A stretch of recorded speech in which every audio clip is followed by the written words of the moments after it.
The simple answer is corona pandemic and lockdown situation. Both these make our life uncertain, knowing we remain under this situation. The spread of corona has affected almost all physically, mentally, socially, politically, emotionally, and psychologically.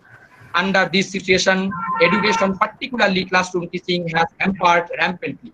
That's why we, the Department of Political Science, Syamaprasad College Kolkata, and Malda College Malda, jointly trying to organize a national webinar on women in politics. Our respected resource person, invited presenters, and paper presenters will enlighten on that particular issue. Hope we will learn a lot of things from this webinar. May I now request Dr. Tilottama Mukherjee, convener of this webinar, please start the inaugural session. Over to Tilottama Mukherjee, ma'am. Please start the inaugural session. Hello, am I audible? Yes. Okay. Very good morning. I, on behalf of the Department of Political Science, Syamaprasad College, along with Sri Chandan Rai and the Department of Political Science, Malda College, as well as the webinar organizing committee, who have been working tirelessly for the successful organization of this webinar day and night for the last few days. We would like to take this opportunity to welcome you all to today's webinar titled Women in Politics. We have an August gathering here. We would like to extend a special welcome to our honorable keynote speaker, Dr. Devi Chatterjee Madam, respected resource persons, Dr. Trideep Chakraborty, Dr. Sanjukta Bhattacharya, and Dr. Jayachandra Reddy Gundresa. We also welcome our distinguished invited paper presenters to today's webinar. Now, why did we decide to do a webinar on women in politics in the first place? It is primarily because I feel that deep in our psyche, we have always regarded politics as a male bastion. If we remember our very basic readings, for example, Aristotle's Politics, we would be able to recollect that he saw women as subjects of men, but as hired than slaves. Thank him for this generosity, lacking authority and requiring the exertion of political rule by their husbands. In ancient Greek city-states such as in Athens, women's rights were limited. They were barred from political participation, and Athenian women were not permitted to represent themselves in law. Moving forward, when we read the Roman political thought, once again we find that women there could not vote or hold office. Even Niccolo Machiavelli, who is etched in our memories for his thoughts, which proved to be the harbinger of Renaissance in Europe, has often been criticized for his misogynistic tonality. Machiavelli, similar to philosophers like Plato and Hobbes, never referred to a future theoretical ruler in his seminal work, The Prince, as female, and unabashedly refused to acknowledge women's potentials as rulers. He too, it seems, could not get out of the androcentric mode of thinking. Moving on, we fondly remember Jean Baudin for his invaluable contribution to the theory of sovereignty. Did he believe that women were as good as men as the sovereign? Unfortunately, here too, we find that he holds that the rule of women is against divine. And he too confines women and their role to the family life alone. Simone de Beauvoir had once remarked, representation of the world, I repeat, representation of the world, like the world itself, is the work of men. They describe it from their own point of view, which they confuse as absolute truth. As teachers, we teach J.N. Tickner and her book Gender in International Relations. And we tell students how she talks of engendered insecurities in politics. She cites several examples. From them, I want to mention one example.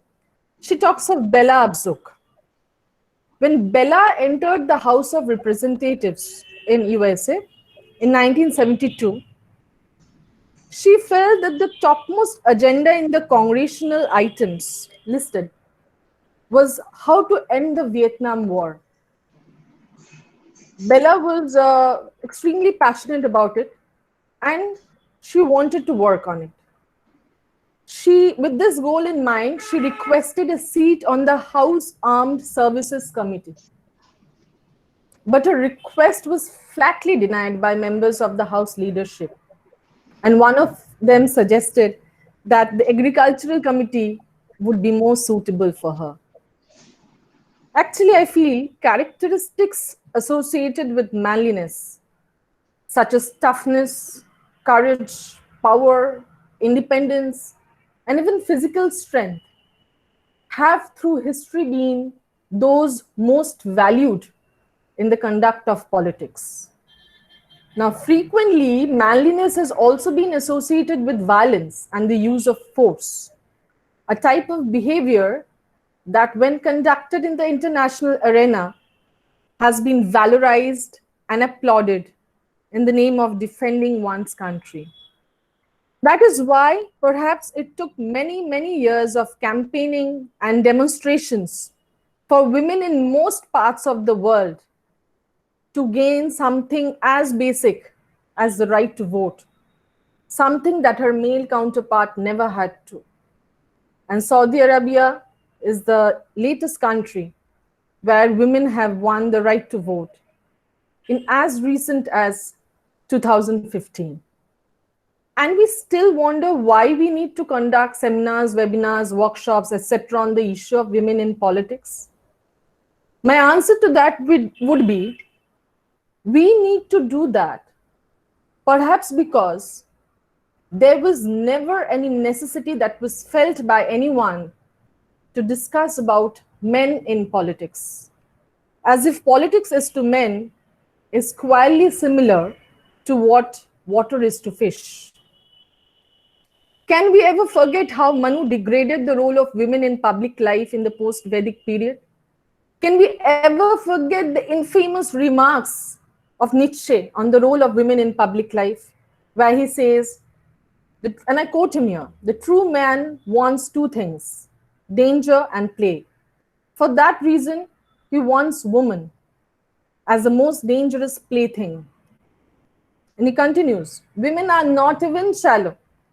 Woman is God's second mistake, etc., etc., etc. Can we ever forget the contribution of women in the French Revolution, in the Russian Revolution, in India's freedom struggles, in environmental movements across the globe? We need to dedicate each seminar, and perhaps that will not be enough if we have to analyze women's role in each of these. Unfortunately, most of their struggles remain undocumented, perhaps because the correct assessment of their invaluable roles, of the sacrifices that they have made for their country, for their society, for their brothers, fathers, and sons throughout history, can never ever be documented in entirety.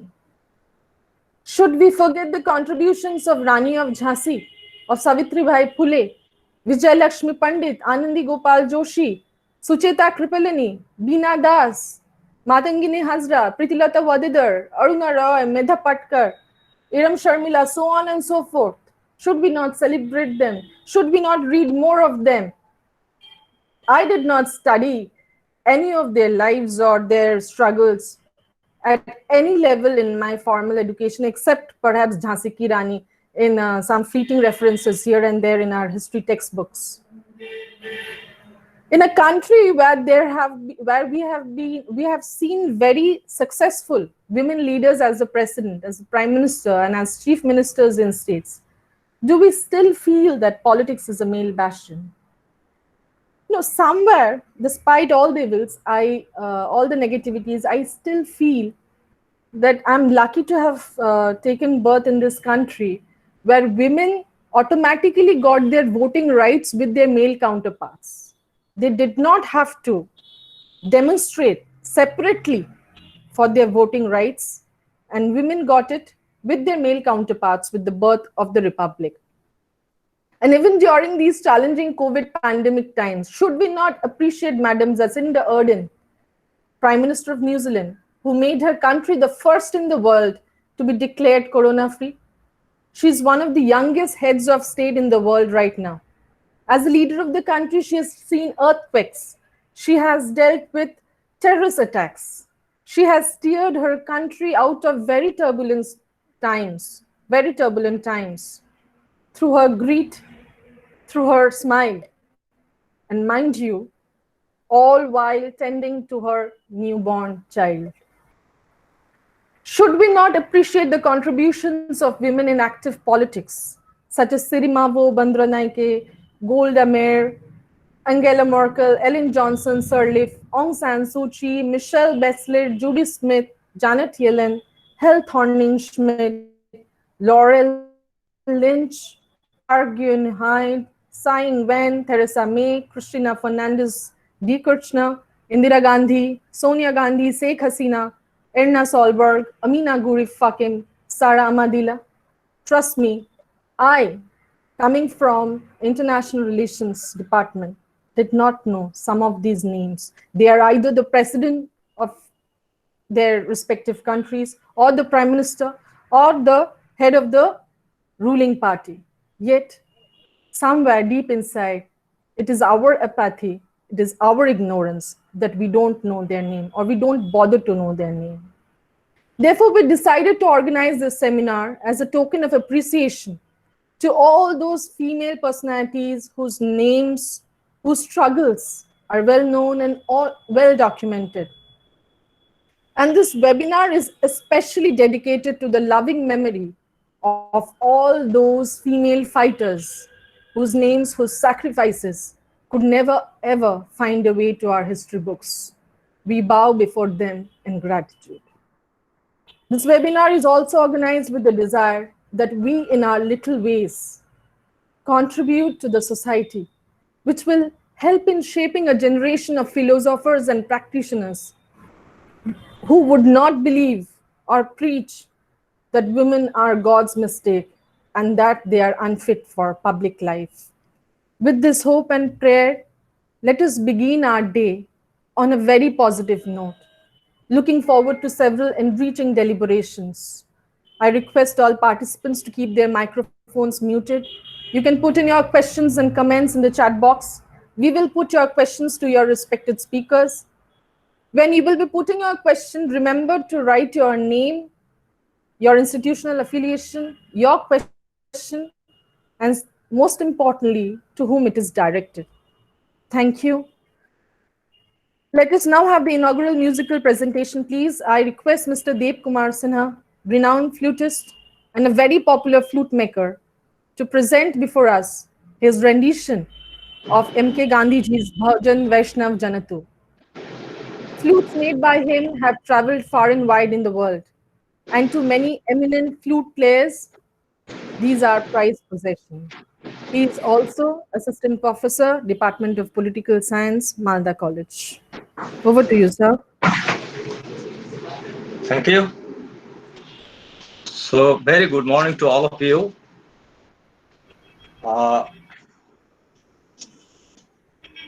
I've chosen the famous bhajan of our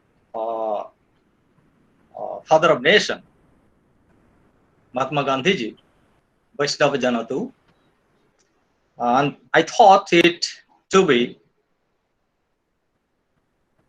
of great importance because the bhajan, the song by Gandhiji, already sung by 124 countries.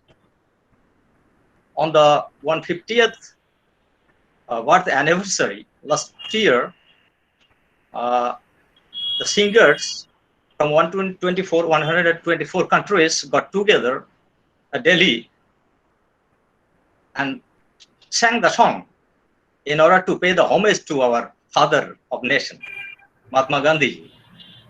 That's why I thought it is a great importance of national and international both aspects.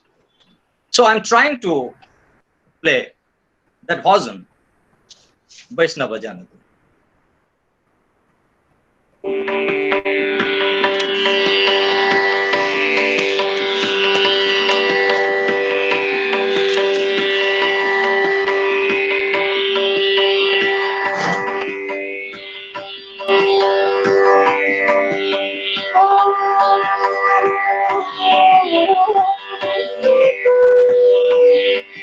Am I audible?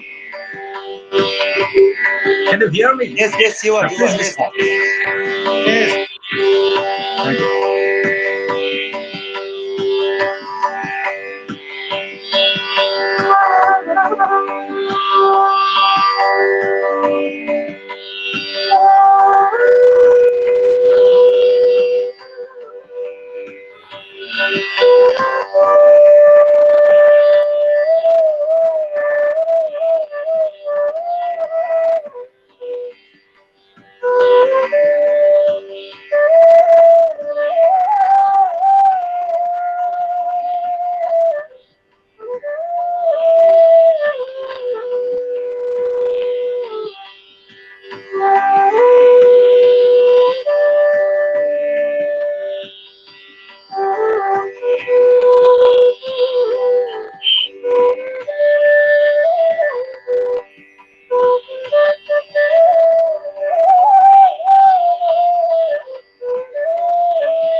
Thank you very much. I now request Dr. Manush Kumar Gupta, Principal of Malda College and the Joint President of the Organizing Committee of this webinar, to kindly deliver the welcome address. Dr. Manush Kumar Boiddu, sir. Good morning, everybody. Thank you, Tilottama, Chandon. It gives me immense pleasure to extend you all a very warm welcome on behalf of organizing colleges, Syamaprasad College Kolkata and Malda College Malda. I take this rare opportunity to welcome and express my sincere thanks and gratitude to all honorable speakers of today's webinar. I also would like to welcome to all the participants, my dear students, teachers present in this webinar. I also like to convey my sincere thanks and gratitude to our administrator, the District Magistrate of Malda, Sri Rajorshi Mitro, IAS, for his continuous encouragement in this direction. I also like to convey my sincere thanks and gratitude to the Principal, Shubires Bhattacharya of Syamaprasad College, and presently the Honorable Vice Chancellor of North Bengal University, and the Vice Principal, Sushmita Mukherjee, Syamaprasad College, for extending their cooperative hands for jointly organizing this national webinar. The topic of today's webinar very interesting. I strongly believe the full and equitable participation of women in public life is essential to building and sustaining strong, vibrant democracies. But our country still suffers from serious problems of gender inequality. Cases of domestic violence, sexual harassment, among others. And the one major reason for the situation is because the women parliamentarians have limited powers and largely underrepresented. Gender Index 2019 paints a different reality and reminds us to look beyond the measure of women in parliaments alone when assessing how a country has fared in promoting gender equity in the political space. Even though reservations are an important tool for more women in politics to enter the parliament, a positive enabling environment aligned with gender equity in terms of access and opportunities, distribution of resources are equally important. We should look beyond reservation while talking about women in politics. I hope at today's webinar will cover all the aspects in empowerment, gender inequality, role of women in nation building, and others. The spread of COVID-19 has affected almost all spheres of human life. The COVID-19 crisis not only creates a disaster, but also creates the opportunity to come together as one humankind. It also gives the opportunity to learn together, to grow together. So it is gratifying to note that the agenda of today's webinar will cover all the aspects. I hope today's webinar will be a grand success. I also congratulate all the faculty members of the Department of Political Science of Syamaprasad College as well as Malda College for organizing the relevant topic for relevant webinar, that is women in politics. Now I like to conclude my welcome address by sharing, learn together, grow together, stay safe, stay healthy. Thank you all. Thank you, sir. Thank you very much. I now request Dr. Sushmita Mukherjee. Vice Principal, Syamaprasad College, and the Joint President of the Webinar Organizing Committee to deliver the inaugural address.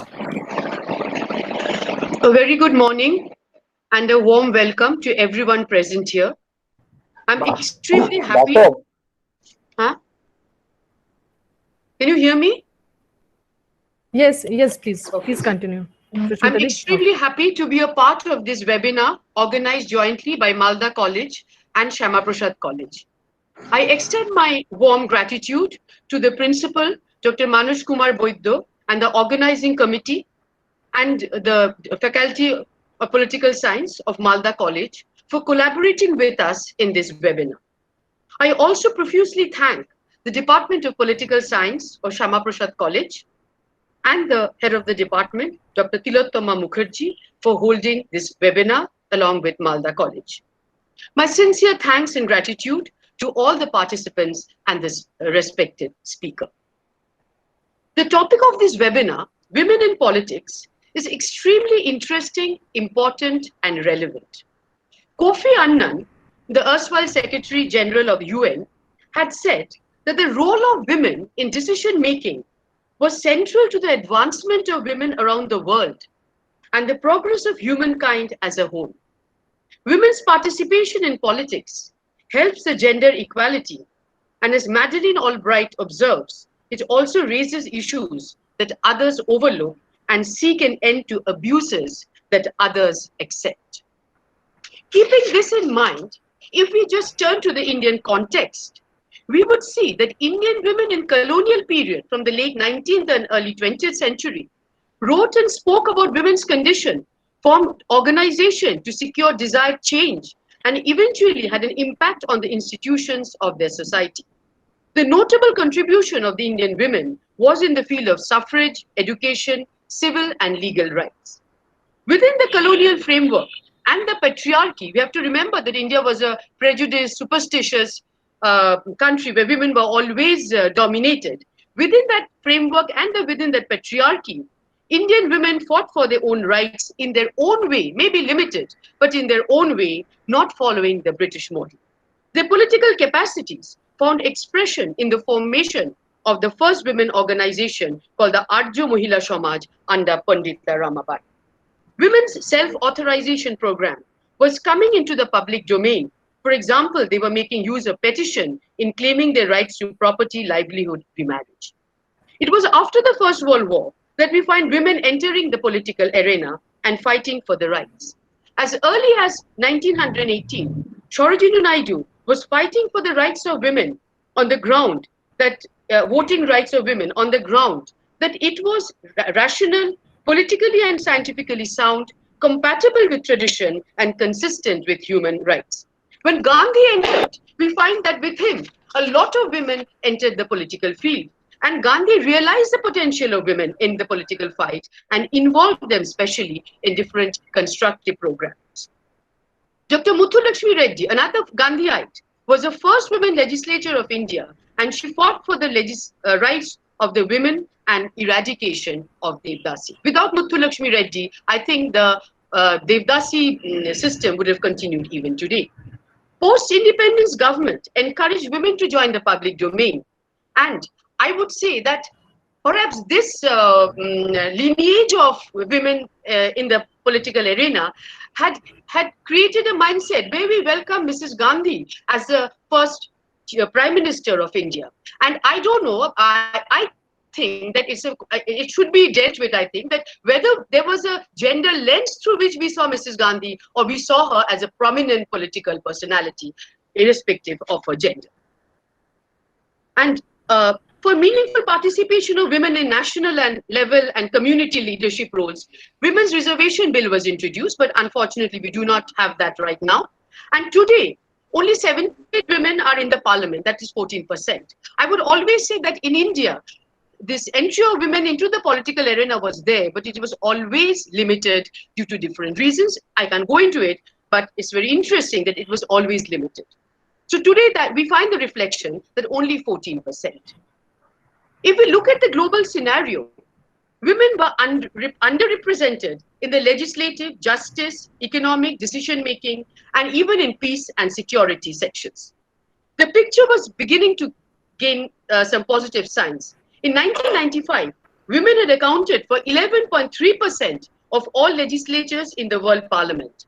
In 2015, the picture improved a bit, and we find that 16.3% of women were in the legislature.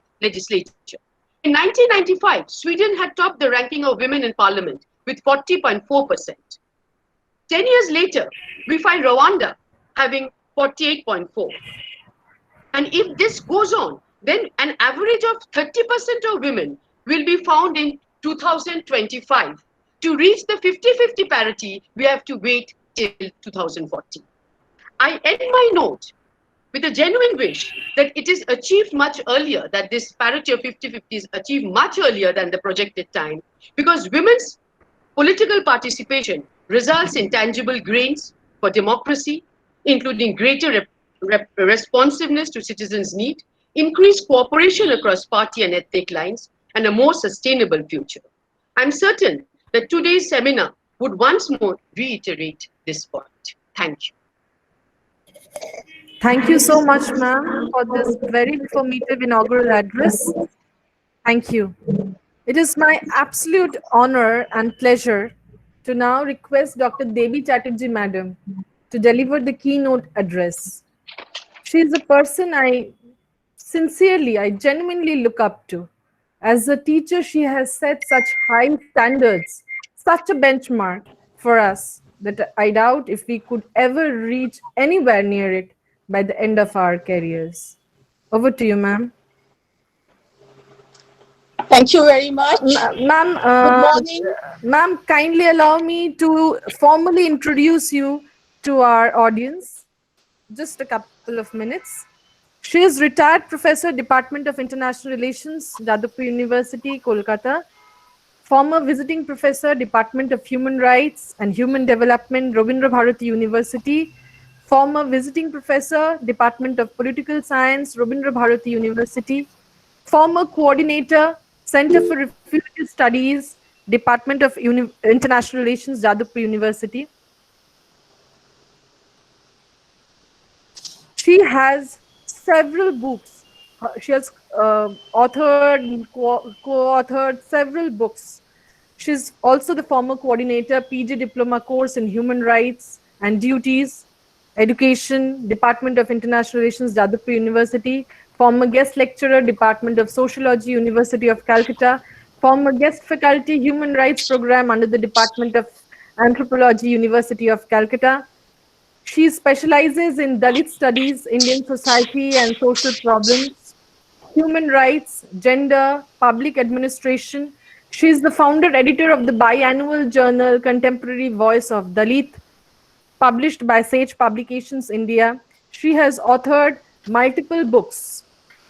As I was telling you, some names of those books are Dalit Rights, Human Rights, Ideas and Movements Against Caste in India, Up Against Caste, Comparative Study of Ambedkar and Periyar, Sociology of National Integration, Marxist Thought in India, Color Volcano.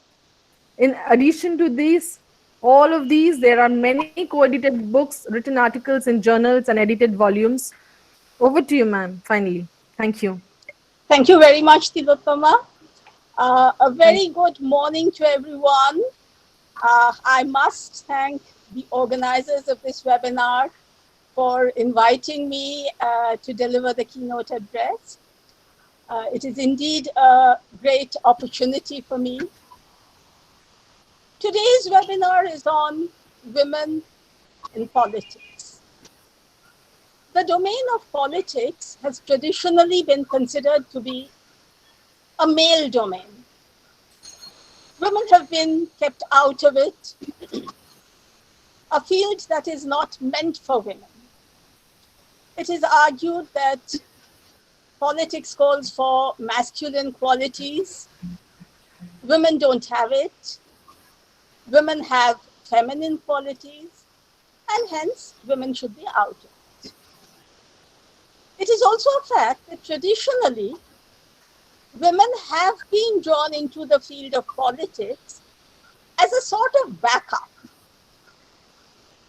We would notice the backup during the times of nationalist movements in different countries.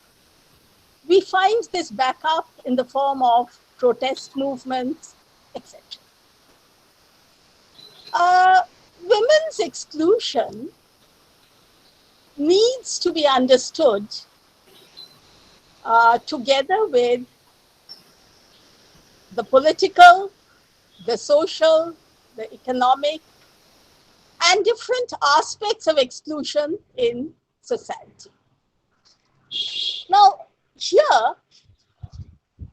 one point I would emphasize is that as we talk about women's involvement in politics, women in politics, we must remember it has many facets. It is not just about representation in political institutions. That is, of course, a very important part of it, and we shall come to it. But I would say it is not simply about that. It involves women as voters, the role they play as voters, the extent of consciousness that they exhibit in this matter, their participation throughout the year in the political arena, in campaigns, in meetings, in programs that are political, their active participation there, not simply voting occasionally. The role which the women play in political parties is another facet that needs to be considered. Are they workers in the political parties? Are they active? Are they consciously active, or do they function rather mechanically? Are they found in decision-making positions in the party? How do they function there?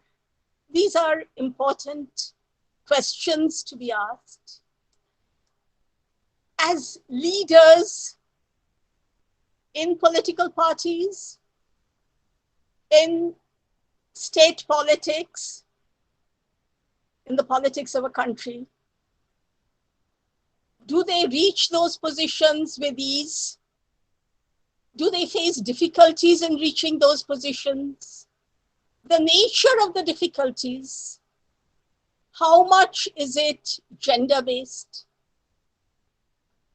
And what are the obstacles they face in the course of their functioning? Women can also be seen as influencers of politics. Now, this is a dimension which often gets missed out. Not being present visibly, women have from time immemorial influenced politics in different ways. In families, the mother, the wife, has influenced politics. The girlfriend has influenced politics. The woman in the red light area has influenced politics. There have been very prominent figures amongst them who have exerted their influence significantly. We cannot and should not forget their contributions in different ways when we talk about women in politics. So I'm simply trying to draw your attention to the fact that women in politics is not simply about women in political institutions, in government institutions. From there, I would move on to say that when we look at formal political institutions, women are, broadly speaking, underrepresented across the world. The scenario is not the same in all countries. In some countries, their underrepresentation is greater. In some countries, the underrepresentation is lesser. The barriers or the factors that account for this underrepresentation are many.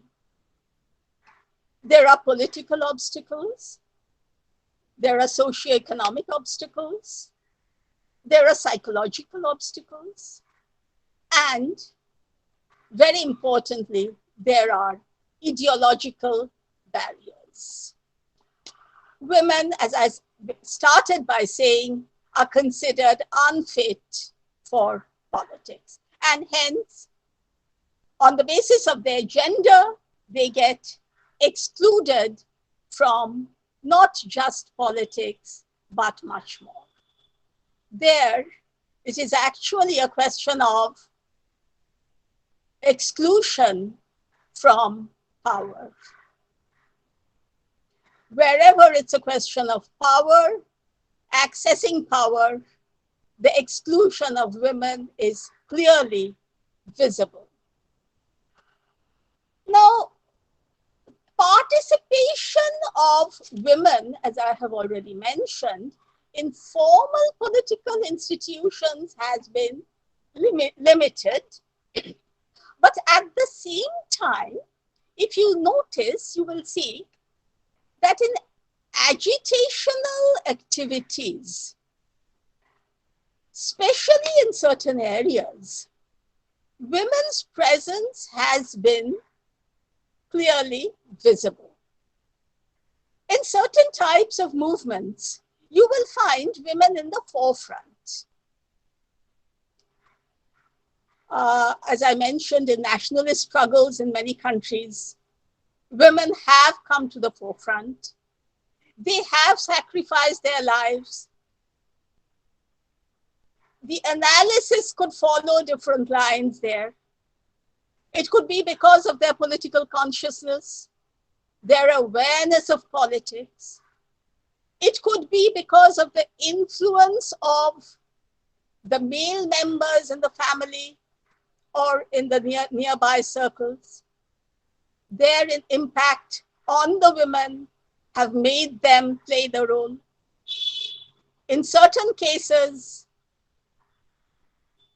it could be a mechanical functioning on the part of women, as many others have played the role, so they have also moved out to play the role.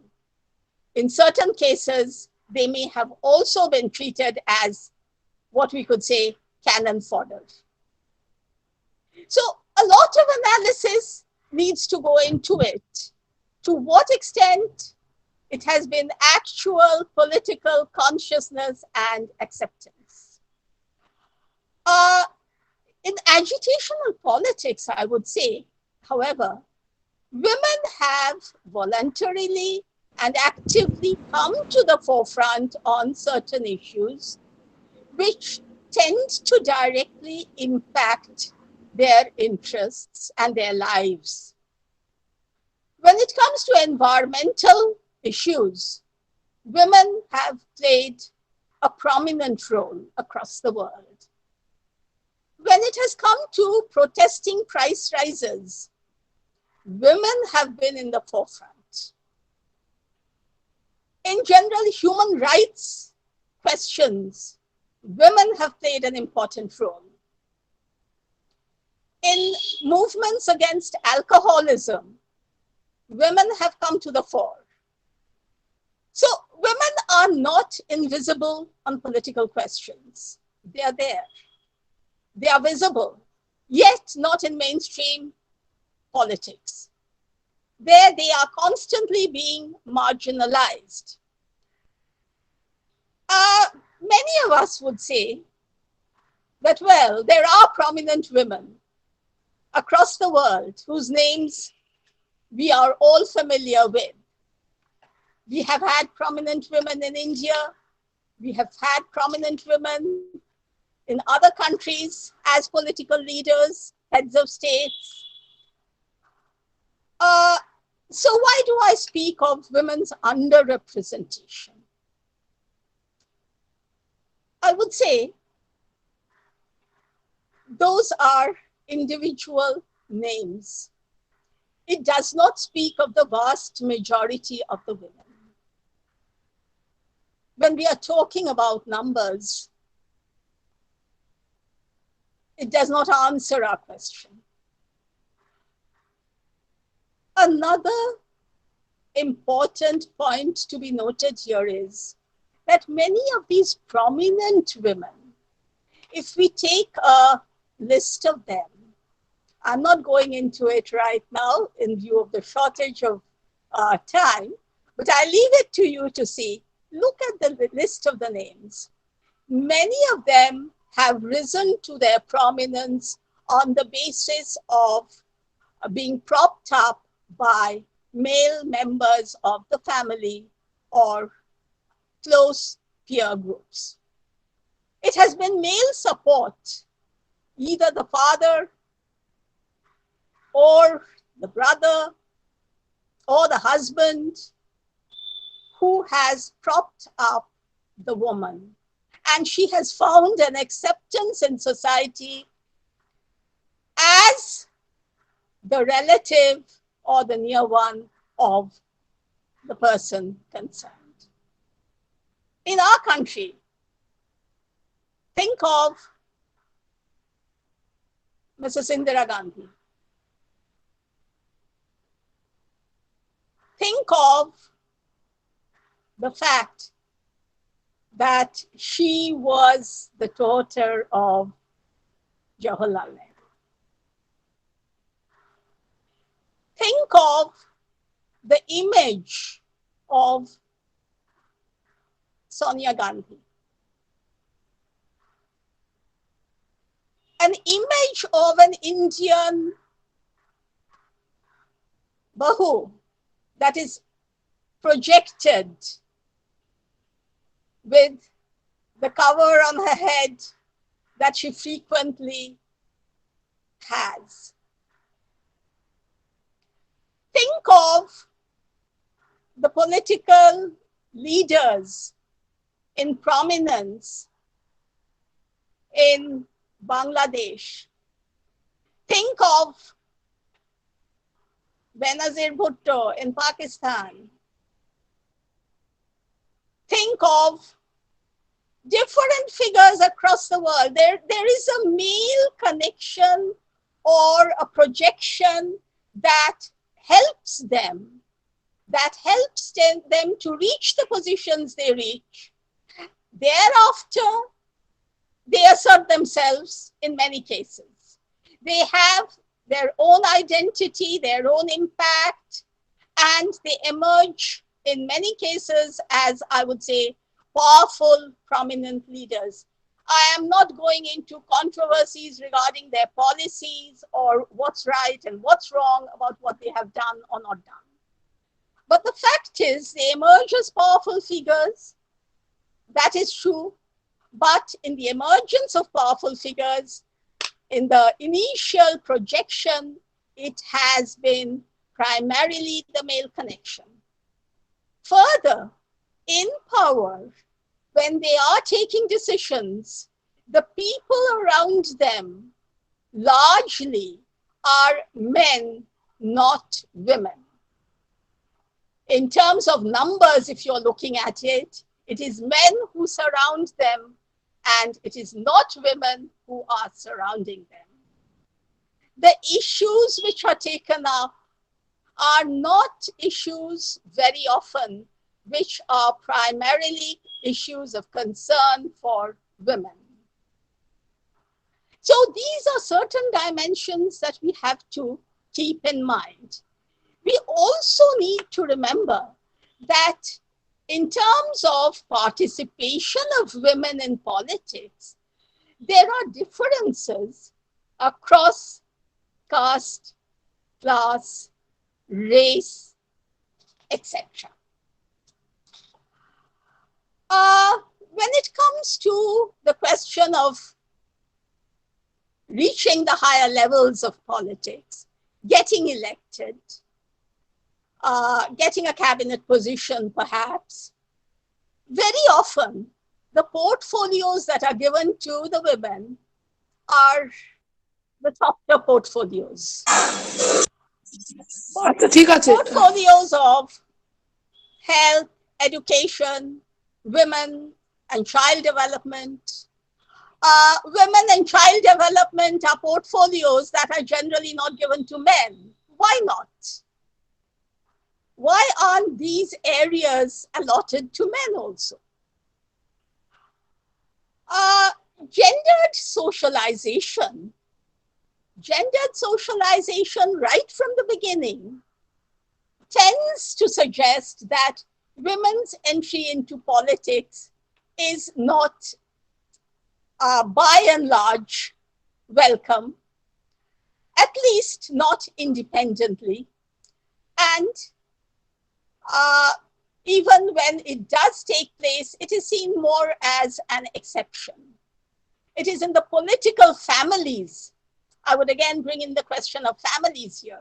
In the political families that it is more accepted.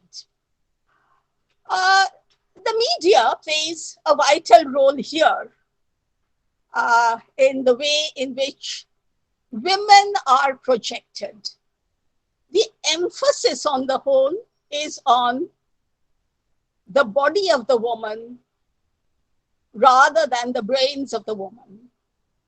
A very interesting documentary, many of you may have seen it, of 2011, Misrepresentation by Jennifer Sibel Newsome. It revealed the negative image of women in the media. How over decades women get projected in the media. Whether you look at TV shows, whether you look at the ads, whether you look at newscasts, wherever you see, it is a negative image of the woman that gets projected. And naturally, this is evident when you are looking at the reporting or projection of women aspiring for politics or in the political field. The focus is on her dress, the dress codes, whether she is observing the dress codes, whether she is violating the dress codes. The focus is on body weight, the focus is on beauty, the focus is on sex appeal, etc. So these are certain stereotypes. Her character, what she is like, according to traditional norms. So these are certain stereotypes which are used to assess women as they try to impact politics. Now, of course, on the plus side, we would say that there is an increasing role of women in politics. This has taken place over the years. We have noticed it. Women have the right to vote across the world. They have where there is a system of voting. Women do play important roles in different political organizations and political parties. International organizations such as the United Nations does exert pressure in favor of women's rights. There are numerous international treaties and documents upholding women's rights. There are pressures coming from powerful international and national NGOs in favor of women's rights. There are women's organizations today which are very powerful, which speak of women's rights. So as the overall condition of women is sought to be improved, women's political participation, it is hoped, would improve and does improve, though it is slowly and leaving a very, very big gap. Now, it has been noticed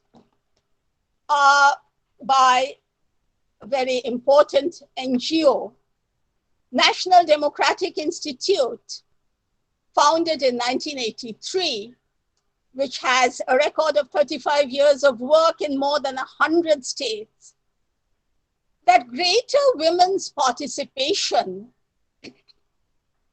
has tended to show that women work more across party lines.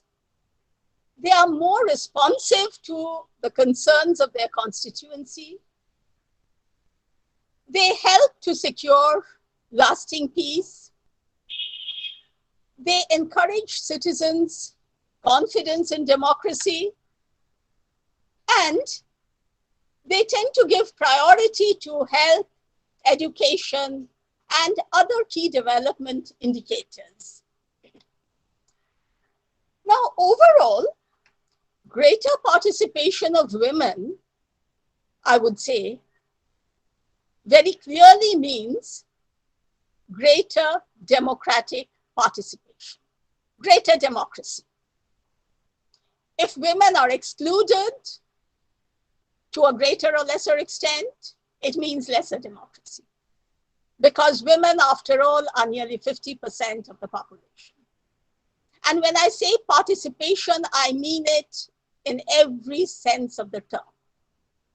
Not just holding office, not just being members of parliament, not just being at the top, at the helm of one or the other political party, and being surrounded by men as the support base. I mean, in every sense of the term, women's greater participation means greater democratic participation. I would also say that women's greater participation creates conditions for greater empowerment of women. That is also a reality. A politically active woman, once again in the wider sense, does enjoy greater social leverage. She does have a greater voice, a greater amount of power in society, in the family, and in her surroundings. Apart from this, there are two other points also which I would like to draw your attention to. That is, does greater women's participation mean greater focus on women's issues? This is a point that has often been projected. Now, I am not very sure of that, because potentially I would say yes. Potentially, yes.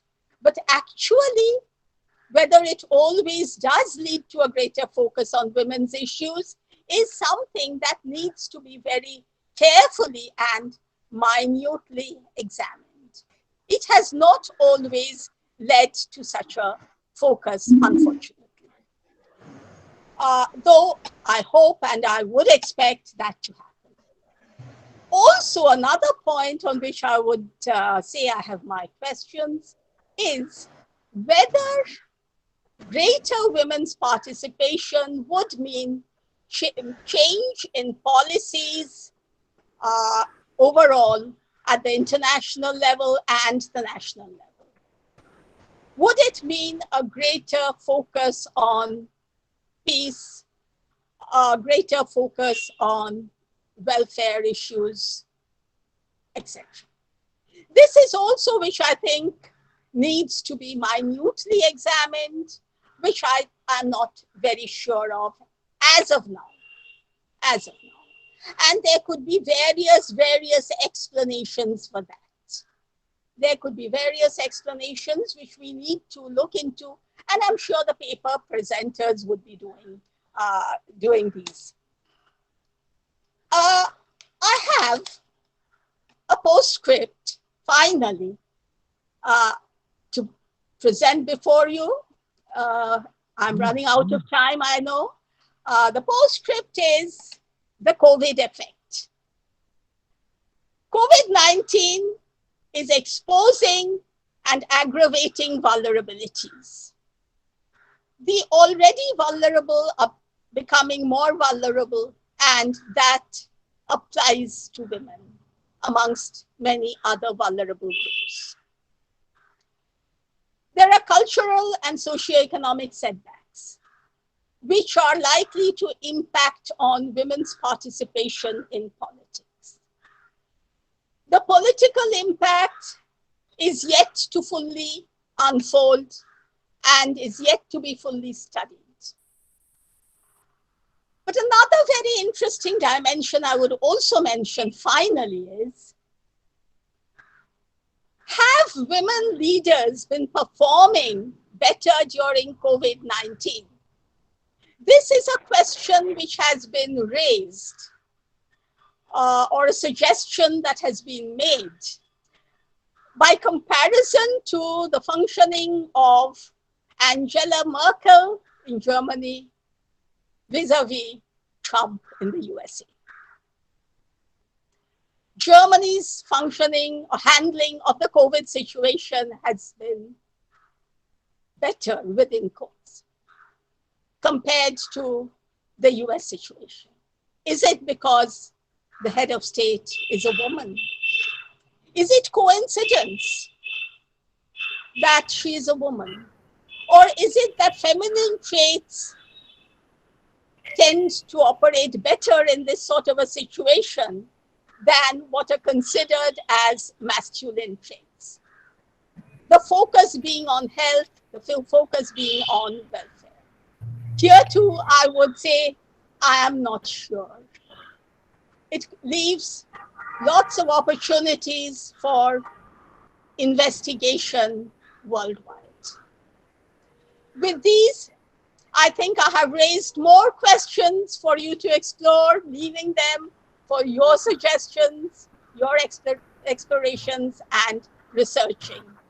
Thank you very much for giving me this opportunity. I end here. Thank you, ma'am. Thank you very much. As always, we leave your class, we used to leave your class much more enriched, and so is the case now as well. I now request Sri Chandan Rai of Malda College to kindly propose the vote of thanks for this session before we start the plenary session.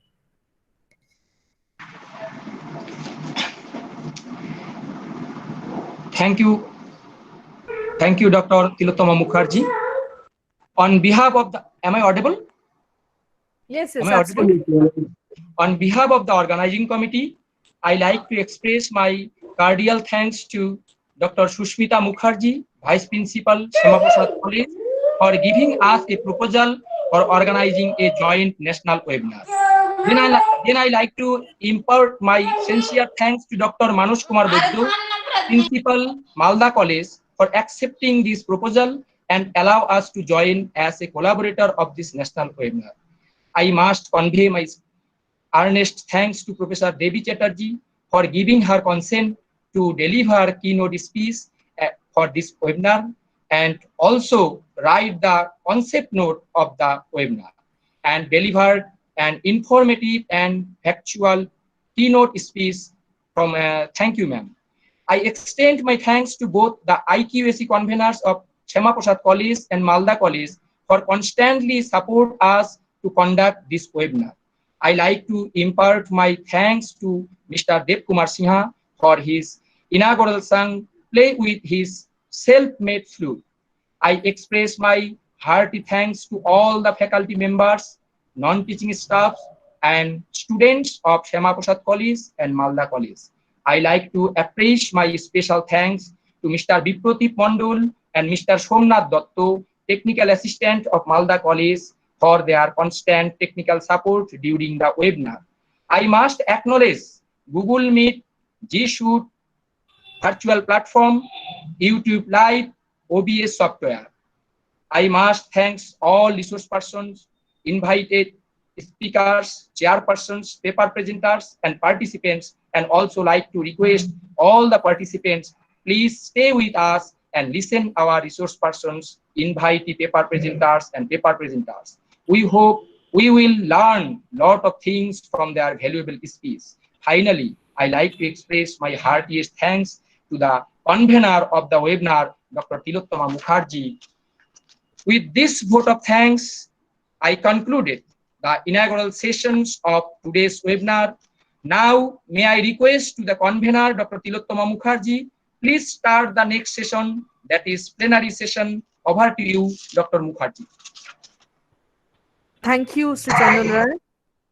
I now humbly request Dr. Devi Madam to be the chairperson of the plenary session that we are about to begin now.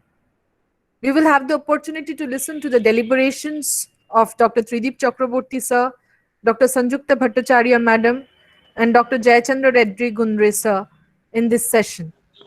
We will take the question answers at the end of the session. Before handing it over to you, Devi ma'am, kindly allow me a few minutes to formally introduce the first speaker of the session, Dr. Tridip Chakraborty. Dr. Chakraborty was a professor and ex-head of the Department of International Relations, Jadavpur University, Kolkata. He did his BA, MA, MPhil and PhD from the Department of International Relations, Jadavpur University. He is an expert of South, Southeast Asian and Asia-Pacific affairs, Indian political thought, and foreign policy and strategic studies.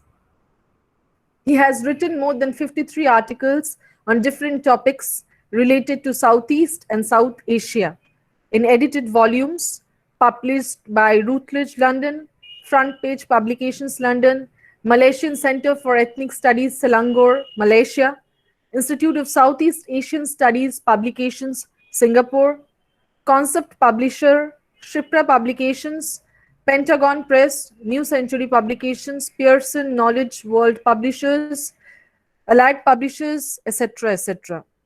He has published 4 books, of which the latest one from Taylor and Francis Routledge, London, was published in February 2020.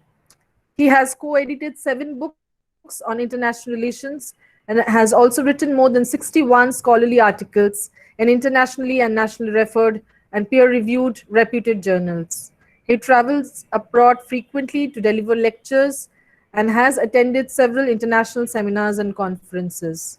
In 2015, he was selected as a visiting professor of ICCR chair at Dublin State University, Ireland. He was the former professor and former dean at School of Social Sciences, Adamas University, Barashat, West Bengal, and currently he is the emeritus professor, School of Liberal Arts and Cultural Studies at the same university. Over to you, ma'am.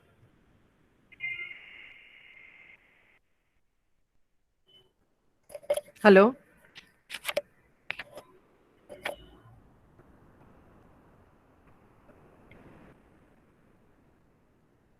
Hello. Baby ma'am, can you hear me? Yes, Ma'am, yes. Yes. Can you hear me? Yes, ma'am. Right. It is indeed a pleasure to chair this session. I welcome Professor Tridip Chakraborty, Professor Sanjukta Bhattacharya, Professor Jayachandra Reddy Gundre to make their presentations during this session. I also welcome all the participants to attend this session. Now, first, I would request Professor Tridip Chakraborty to make his presentation. Professor Chakraborty, will you please tell us the topic of your presentation and proceed to make your presentation? I suggest take around 20 minutes to make your presentation. Thank you. Professor Chakraborty? Is Professor Chakraborty audible? Sir, you are muted. Sir, please unmute. Tridip sir, kindly unmute. Hello, Professor Tridip Chakraborty.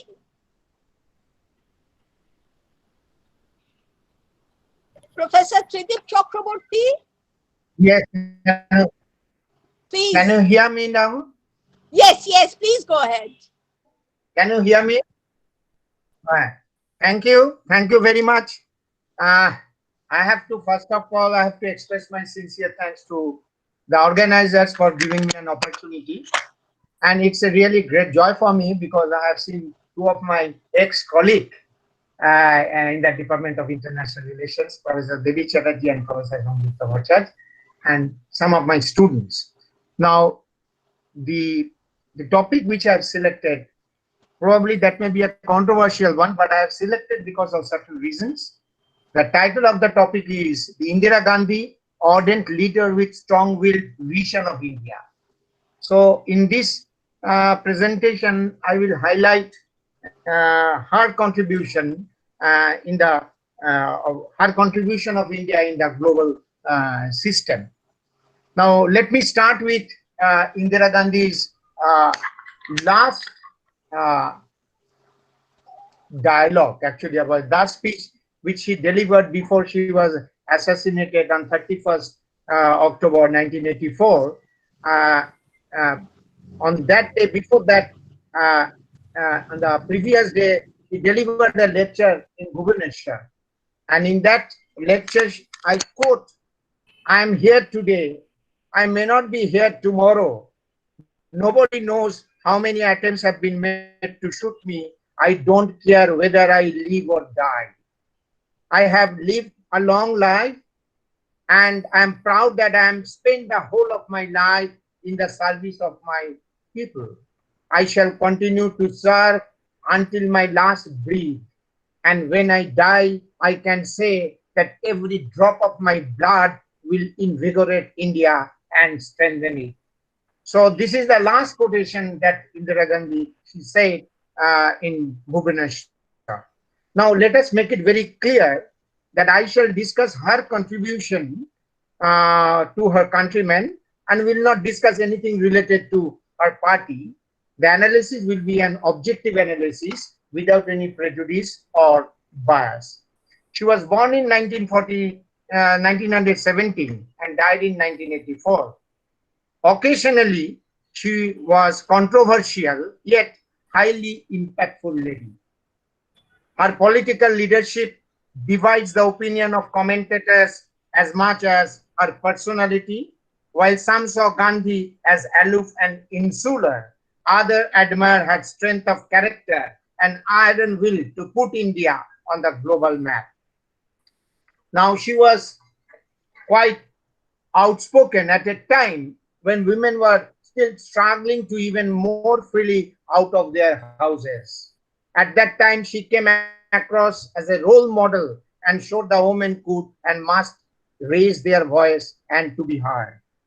In fact, although she have a severe differences with Henry Kissinger and Nixon, but in the later years, Kissinger and then President Nixon famously called her a strong leader, while George Bush later called her a dedicated and inspirational leader. Fidel Castro described her as a sensitive and profound woman. Now, coming to, I have to say something about what are the domestic in the, I have divided my paper into two parts. What are the achievements in the domestic front, what she has done, and in the international front. She has managed to steer India to a 20% reduction of poverty, increase literacy level by 30%, and raise food production by 25%. Her 20-point program, although many have interpreted that it was not a successful one, aimed at ending poverty of the Indian masses and introduced a program for her deep concern for poor, while her commitment to eradicate poverty was universal. Through her charismatic and communication skill, she initiated the famous Green Revolution with the help of the famous scientist Swaminathan. Indira Gandhi's Garibi Hatao policies, spearheaded by bank nationalization, was another major initiative by her. Under Indira Gandhi government, she have initiated the 26th Amendment, which the privy parts given to loyalty to all payments and privilege coming with it was abolished. This was the real thing, Actually, the story is that before the state was merged, there was an understanding with the government of India. The state will merge and they will get some loyalties. That was actually removed in 1971 after a long drawn process. She was a naturalist who loved the mountains, cared deeply for wildlife, with passionate about birds, stones, trees, and forests, and worried deeply about the environmental consequences of urbanization and industrialization. So there are a number of other things she have done. So I will, since there's a paucity of time, I should now concentrate on her achievement in foreign policy. I have to mention just the points. In the sphere of foreign policy, I think she have depicted India's image as an important power in South Asia and in the international platform. Under Indira Gandhi's regime, India's foreign policy saw a landmark period where it established itself as a regional power in South Asia, and she have always raised her voice in various international platforms, especially with special reference to United Nations, and showed and gradually she emerged as an important third world leader. I can cite an example when the US bombing took place in Vietnam. After this, the Indira Gandhi in a one statement say that the bombing that which took place, which killed more than the non-white people, if the white people were affected, what will be their mindset? This was the mindset of the Indira Gandhi. And she also supported the PLO and always expressed her reservation about the Modi Desai's government, the Israel policy. Anyway, so that is a controversial one. Anyway, the next major achievement which I consider, that is the Indo-Soviet Treaty, and where she had used the Kautilyan model, because India was surrounded by enemy and my enemy is my friend. That was the model India have to force to do and make a better understanding with the Soviet Union. The next one is the Bangladesh, because all these things all of you know, but I'm just highlighting the points because nowadays Indira Gandhi was no more discussed because she is really a important leader. We placed India in the global scenario. So in the 1971 war, that was the war which the Bangladesh, after that the Bangladesh was formed, was another major achievement. The guards she has shown with the Pokhran 1974 blast, the bomb blast, because after that you will find there was a sanction. But in spite of that, she has shown the ability that India has the capacity to display its strength because we are enriched by ourselves. Another issue I have to mention, I'm just mentioning the merger of Sikkim in 1975 because that was strategically very important for India. And currently, I think she have done the right thing in the right time, because if the Sikkim will still exists as a buffer zone between India and China, then in 2020, the situation will be a different one.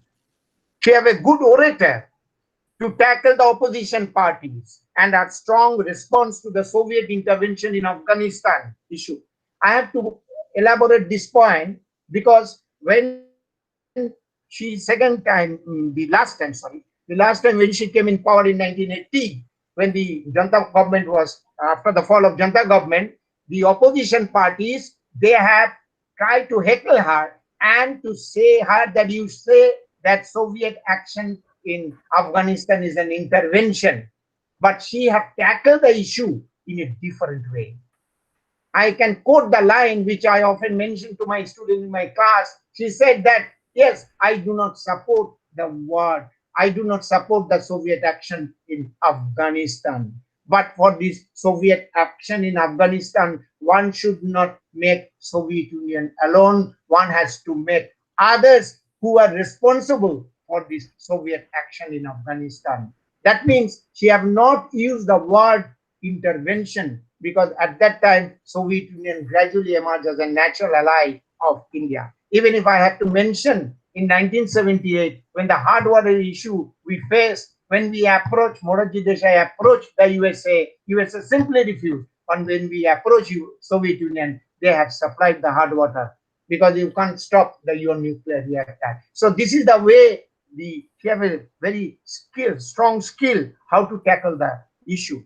Now, she always, many people have blamed Indira Gandhi that the India's non-aligned policy is deviated. Yes, it is an interpretation. She always said, issue on the basis of merit.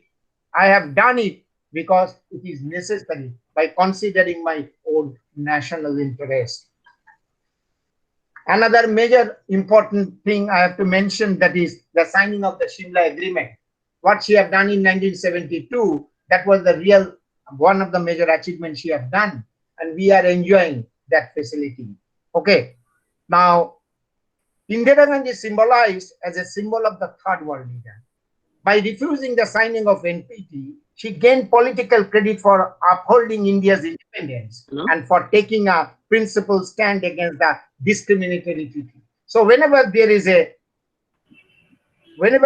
problem, whenever the third world countries, they are facing any problem, she always raised her voice in favor of the third world countries, and which Nehru had made more or less a policy which is a policy of solidarity. But Indira Gandhi have done something much more better, and Indira Gandhi have more or less emerged as an important leader of the third world countries. She have done number of other things. I should, Devi, how much time I will get? Devi? Hello? Hello? Can you hear me? Can you hear me? Can you hear me? How much? Yes, another 5 minutes. Another 5 minutes. And 1 minute for Jadavpur concession. Take another 5 minutes. Okay. Right, thank you. I will finish. Right. Okay, because these are the plus points I'm telling about Madam Gandhi, but there are negative points are there. Now, one thing she have done is she have established the ISRO, and she have sent the first man into the space, Rakesh Sharma, in 1984.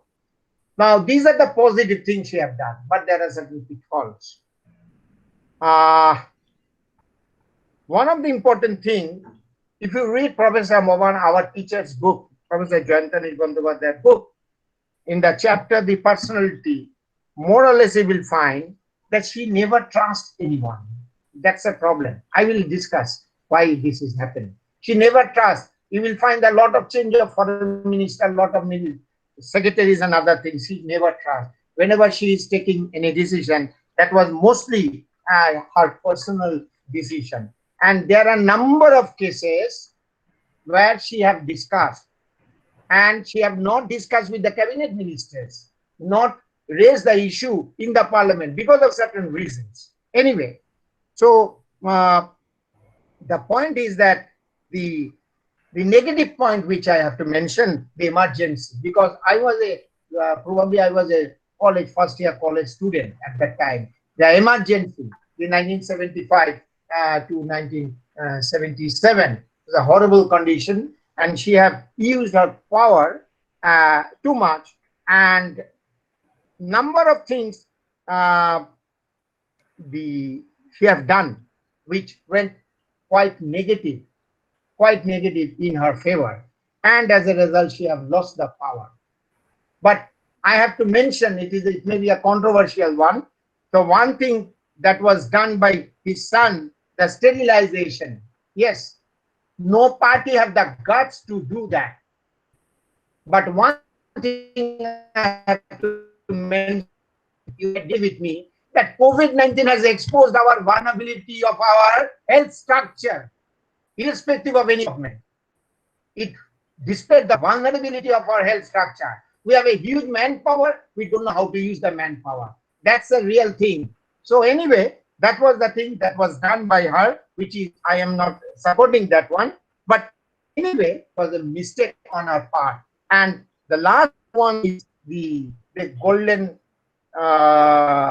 temple event, the Vindalwada, and which ultimately the Operation Blue Star, which ultimately as a result of that one, she had lost her life. Now, she may be called by many intellectuals all over the globe an Iron Lady of India, like the Margaret Thatcher, Syamaprasad Bandanayak, Golda Meir, etc. Now, the last important thing I have to mention, Indira Gandhi made herself a figure in the world history. With extraordinary skill, she balanced the superpower against one another. Indira Gandhi was definitely successful in the international arena. She displayed her rare statesmanship in tackling international disputes. The image of India as a country which had to be taken seriously was definitely her biggest concern. It is a fact that neglected and lonely childhood due to illness of her mother and political activities of her father, made her personality inevitably grew up with a latent feeling of socio-psychological insecurity, which manifested itself in various forms in her internal and external behavior or in her life. She never trusted any of his ministers and secretaries, and that is why she changes her ministers and secretaries quite often. Even if in a number of occasions related to any internal and external matter, she takes a decision by herself and not even consulted with her cabinet ministers or not in the parliament. Now, since there is a paucity of time, what I have to mention is that forgiveness, she once said that forgiveness is the virtue of the brave. Indira Gandhi is and will be remembered as the most popular and powerful, enlightened Prime Minister of India and the most forward-looking leader who brought the country in the world stage. In her death, she has left a message to the people of this country and to the whole world. Quote, I quote, "A commitment to the people can never be killed by any power, however strong it may be." She was a true feminist to the core, a woman of substance who helped the country through a testing phase, possessed all the virtues of a woman, and fought valiantly for women's rights in a man's world. This was the quotation made by Khalid Ahmed in an article published in BBC. Before I end, in a nutshell, I can say that Indira Gandhi's unyielding pragmatism and destined outlook undoubtedly led to the positive advances enjoyed by India that saw the country to play its part in the global stage. On her ability to cope up with the demands of leading one of the world's largest nations, she offered charismatically rational analysis and said, "I think the only reason I am able to serve this with equanimity is that I am not just myself, regardless of the situation in the country. I know the condition of the people. There is nothing I can see that I don't know about already. It is not that you don't feel it, but it is like a nurse and an illness. You see it in the perspective." With these words, I am expressing my sincere thanks to the organizer for giving me an opportunity to say something on Indira Gandhi. Thank you very much. Thank you very much, Professor Tridip Chakraborty, for your very informative lecture. Thank you very much. I suppose there might be a few questions for the speakers. If there are any questions, please mention the question in your chat box and give your name, be very specific, and we can take up those questions after the three presentations have been made. Also, please mention whom the question is intended for, the name of the speaker. Okay. Before we go on to the next speaker, I would request Dr. Tilottama Mukherjee to introduce the next speaker. Dr. Mukherjee? Yes, ma'am. Yes, Yes, please. ma'am. Yes, ma'am. Yes, ma'am. Dr. Sanjukta Bhattacharya, our next speaker. She did her PhD from Jawaharlal Nehru University, Delhi. She is currently retired.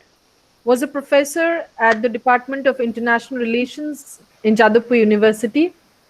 She has received the prestigious Fulbright Award twice and has 4 books as well as over 70 articles and chapters in international and national journals and edited volumes.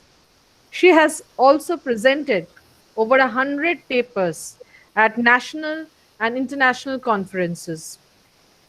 Currently, she is a member of academic councils, boards of studies, and doctoral committees of various grade 1 universities across the country. Is an executive board member of several prestigious academic bodies and the All India Vice President of the Jadavpur Association of International Relations. Her research interests include international relations, African studies, American studies, women's issues, medical ethics, and human rights.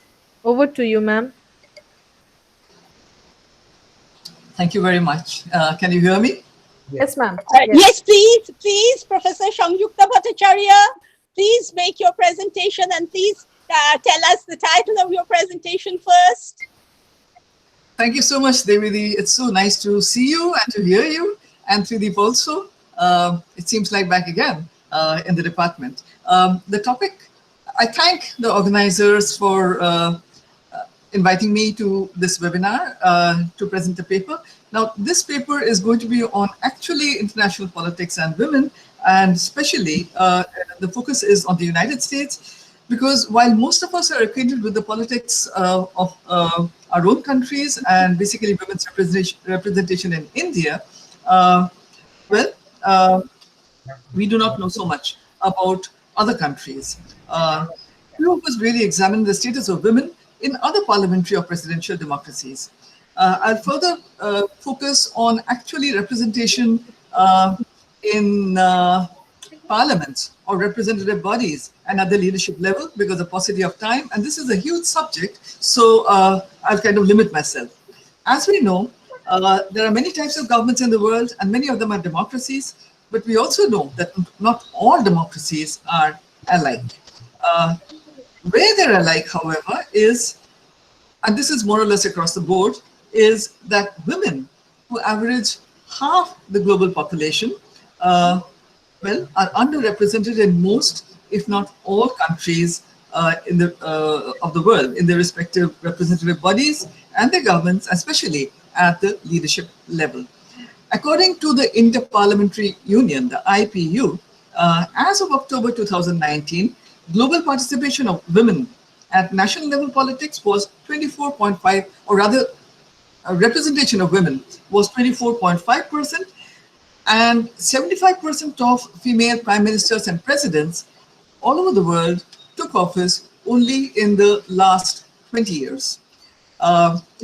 Implication is that it appears that realization is growing about women's underrepresentation, and many countries have eased their entry into their countries' respective bodies, representative bodies, through legislation or changes that help them get elected.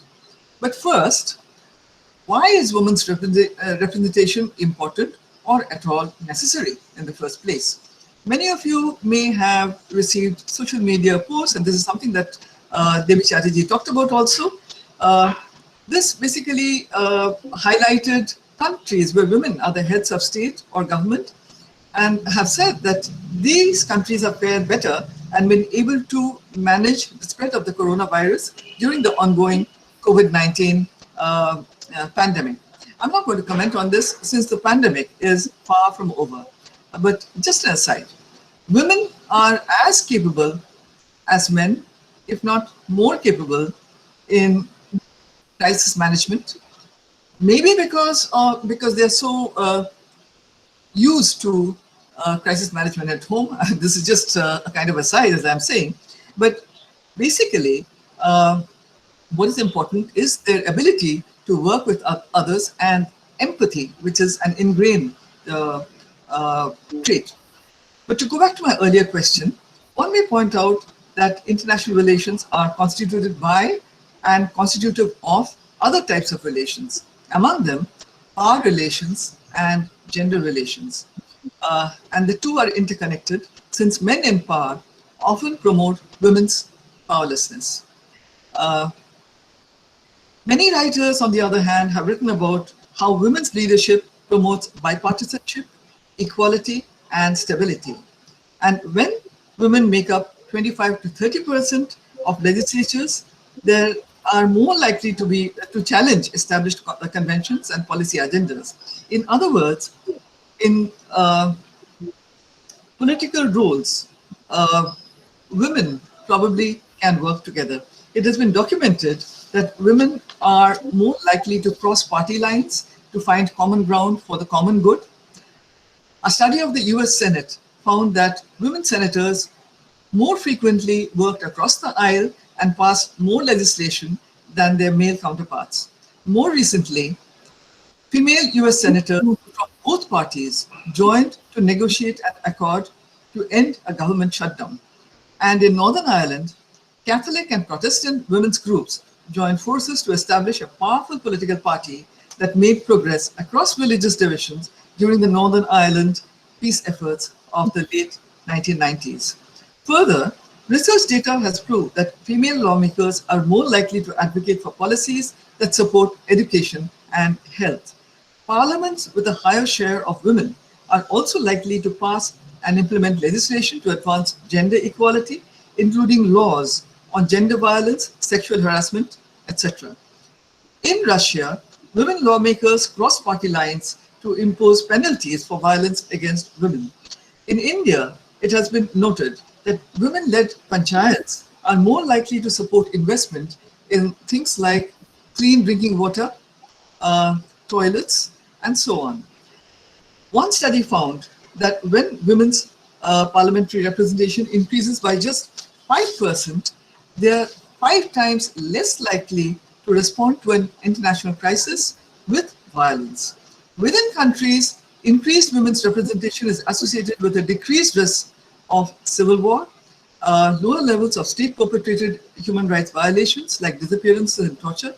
It is perhaps with this in mind that after the 1994 genocide in Rwanda, which is considered to be the worst genocide since the Second World War, a provision was made for the reservation of 40% 40% seats for women in the country's parliament.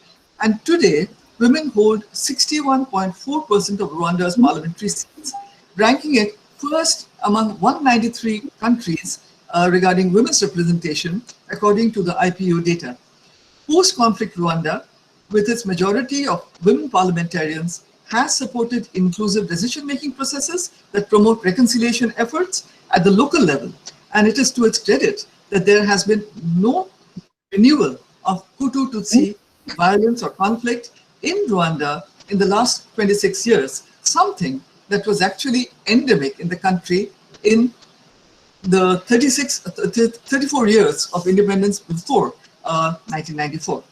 But despite this example, it is necessary to point out the near absence of women in peace talks and similar international security processes. Women and children are among the worst affected in men's wars. For instance, in Syria, or when the Islamic State or ISIS ran over large parts of the Middle East, or in the Bosnian conflict. But their issues are sidelined in peace negotiations because there are hardly any women in any major role in the peace processes that follow. Women's security, and by extension, men's security, real security, as well as children's security, according to many political scientists, can be furthered, if not ensured, if there is what is known as mirror representation. That is, if the proportion of women in the population is reflected in the proportion of women in leadership. However, this kind of representation is far away. And paradoxically, women have ascended to leadership and political roles in countries where women's social standing lags far behind men.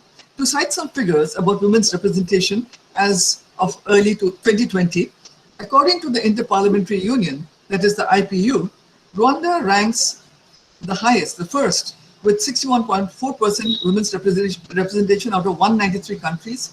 Cuba comes second with 53.2%, Bolivia is third with 53.1%. Of European countries, only Finland with 46%, Spain with 44%, and Norway with 41.42% rank among the top 20 countries among 190.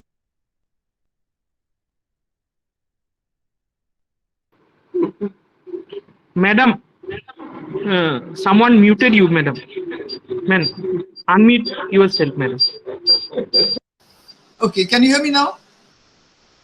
Can you Yes, hear madam. me? Okay, okay. Well, just to repeat, basically only 3 European countries come within the first 20 in this list, and basically 2 of them are Scandinavian countries and 1 is Spain. Now, USA, of which I'm going to talk about, well,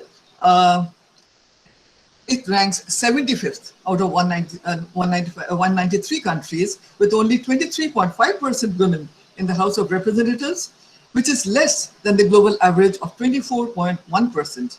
China has 25% representation, but what role the women play there is unknown. Closer to home, both Bangladesh and Pakistan have 20% representation in parliament, in their respective parliaments. India, unfortunately, has only 12%. Why is there such gross difference?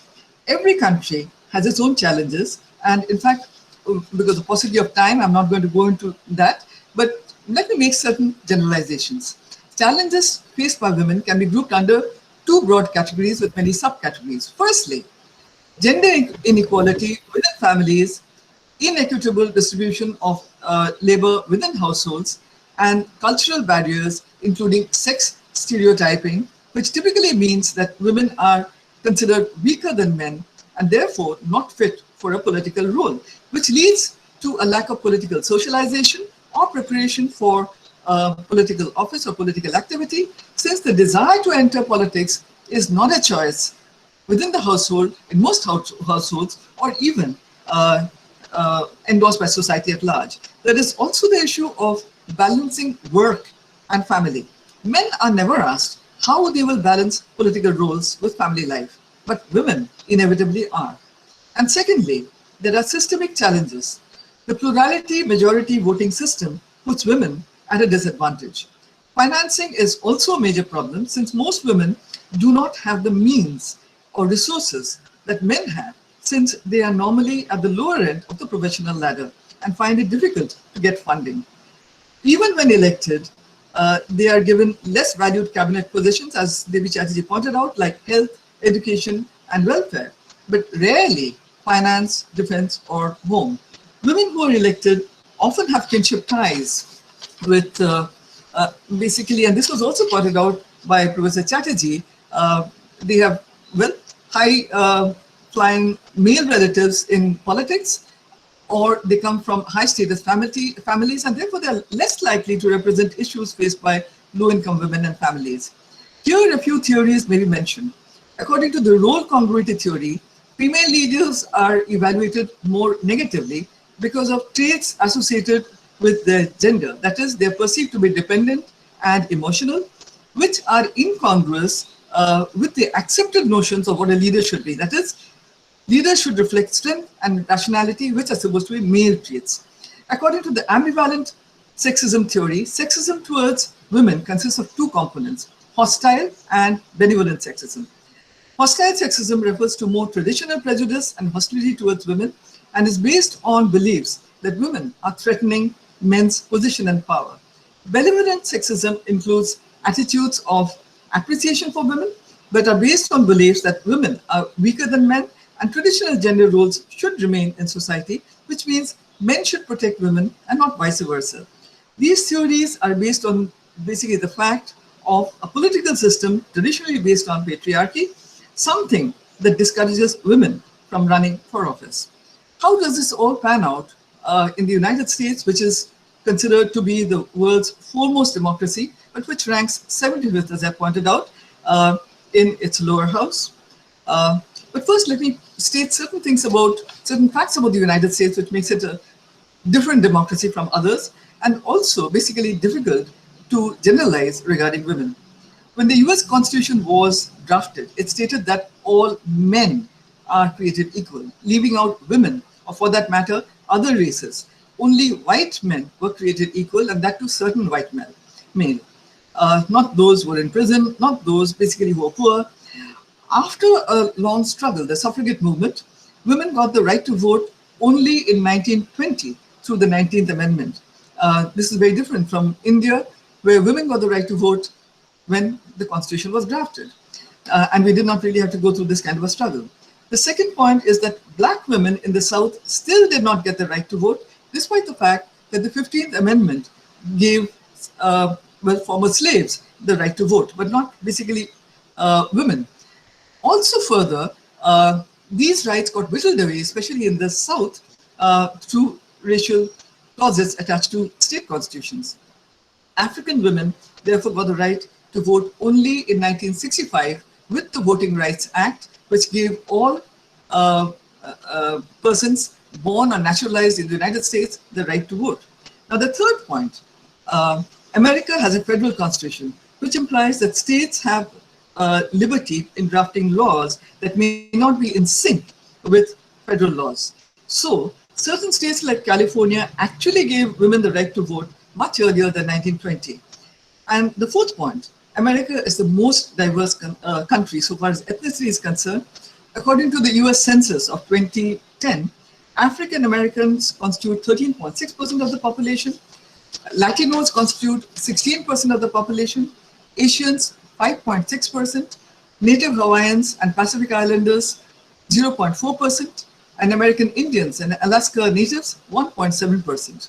The experience of women from these ethnic groups have varied and continue to vary very sharply, and all of them have been disadvantaged in the past compared to white women because of gender, ethnic, racial and class prejudices in the US, of which there is plenty. Therefore, when we speak of American women in politics, we should also ask which American women. So far as white women are concerned, they played a role in politics, though unrecognized, since American independence. And here I'd like to state just one little story. Abigail Adams, who was the wife of John Adams, one of the first presidents of the United States and also one of the writers of the Constitution. In 1776, when America was getting ready to declare independence, she wrote to her husband to remember the ladies in the new code of laws governing the United States, because the harsh English laws governing marriage could make husbands tyrants over economically dependent women. Yet this went unheard and the laws stood just as they were.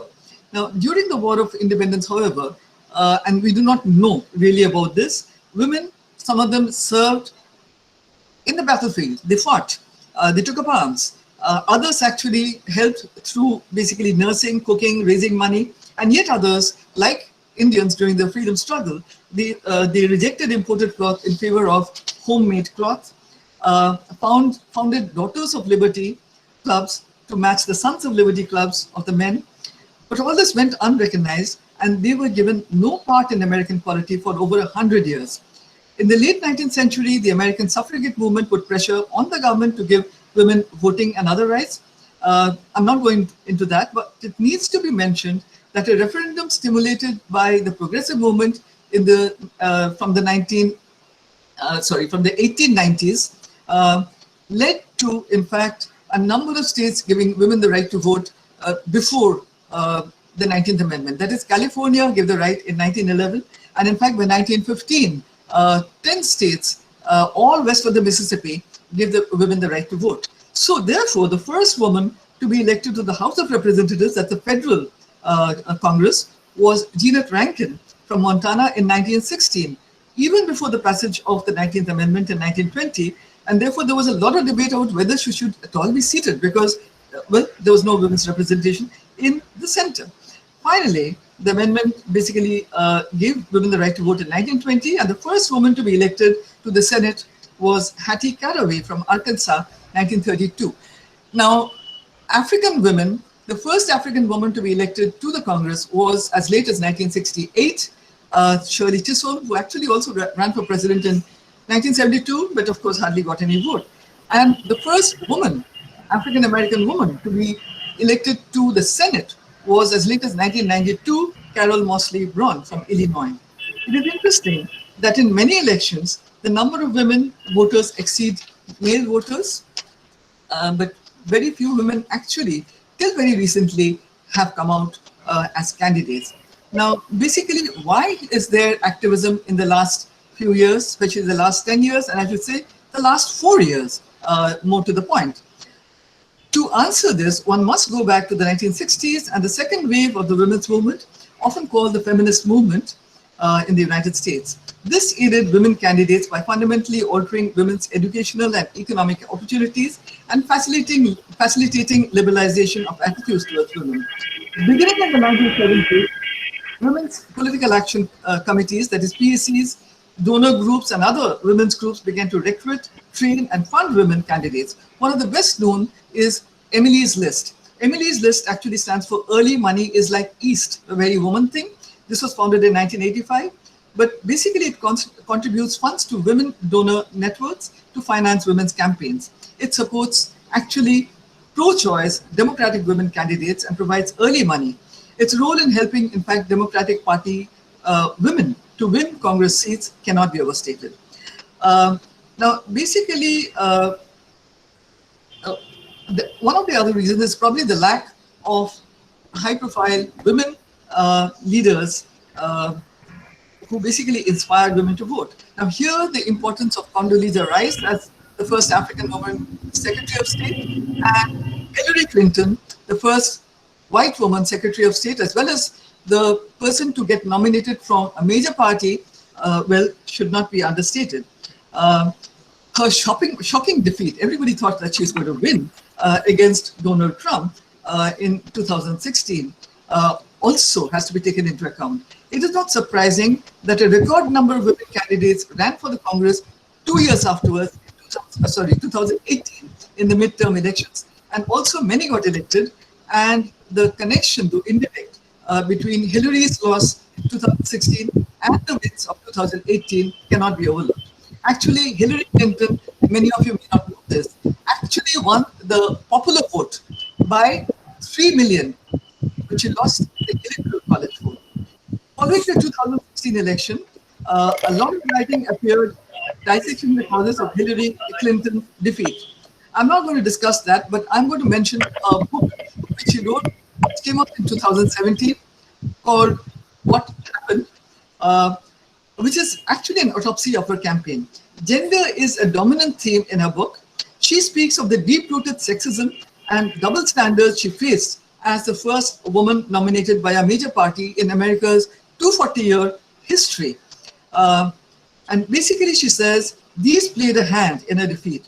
In an interview with New York Times, promoting basically her book, she said, and I'm quoting here, "This has to be called out for what it is, a cultural, political, economic game that is being played to keep women in their place. The idea that women have to fit certain stereotypes, that's a weight around the ankle of every ambitious woman I have ever met." She further added, "We get constant messages over our whole lives. You are not thin enough, talented enough, smart enough." She said that part of the motivation to write the book stemmed from wishing to spell out the consequences of failing to address the gender gap that is ingrained in every level of society. She said, both sexism and misogyny are endemic in America. And she added, the moment a woman steps forward and says, I'm running for office, it begins. The analysis of her face, her body, her voice, her demeanor, the diminishing of her status, her ideas, her accomplishments, her integrity. This does not happen with men. Nobody analyzes the looks or voice or demeanor of a male US presidential candidate. I'd like to know whether there was such kind of basically discussion regarding Donald Trump's appearance or how he spoke, or basically the way he speaks, even today. Even women did not all support Hillary, and part of it was because, not a party affiliation, but because she was a woman. Trump's victory happened in part because apparent female solidarity did not pan out at the ballot box. 53% of white women voted for Trump. However, Hillary Clinton's candidacy was important for women's representation, as we can see from its aftermath. The power of an inspiring candidacy is in the imagination it sparks. In the 2018 midterm elections, a record 476 women entered primaries for 435 House seats, mainly from the Democratic Party. And as of 2019, 127 women are in Congress. That is 102 in the House of Representatives, which is about 23%, 23.5%, and 25 are in the Senate. As you know, the Senate consists of 100, so this is 25%. There are also 2,127 women in state legislatures now, increasing women's representation at that level from 25.4% to 28.9%. Nevada, with 2 women in the Senate, US Senate, has become the first state to have a female majority legislature. Colorado has 47% women representation in its legislature. At the 2018 midterm elections, women voter turnout was greater than men's at every age level except 65 plus. And even more heartening is that women presidential candidates, when they began to file for nomination in 2019, we find a record number in American history. That is 6 women candidates filed their candidacies, 5 of them from the Democratic Party. 4 of them were actually senators. 1 was from the House of Representatives. Of course, we now know that none of them succeeded. But this signifies a change in attitudes, which is very important. Whether this is because of the Me Too movement of 2017-2018, which was responsible for the downfall of many men in high offices, or because of Hillary Clinton, who almost won, who almost got elected, or because Trump is considered a die-hard misogynist, it is difficult to say. But there is certainly a change in attitudes. According to a 2018 Pew Research Center study, 61% of Americans felt positive about women running for office in 2018. There has also been improvement among African American women, who were 42% of all women members and 8.8% of all members in the US House in 2019, even though they still lacked representation in the Senate. Also, Mazie Hirono was the first Asian American woman to be elected to the Senate in 2013, and Catherine Cortez Monto from Nevada was the first Latina to be elected to the Senate in 2017. However, ethnic stereotyping is still very prevalent, and basically women of color, all colors, find it difficult to get elected compared to men. One other point needs to be made. Although there has been an increase in female political activism and representation, it is increasingly in the Democratic Party.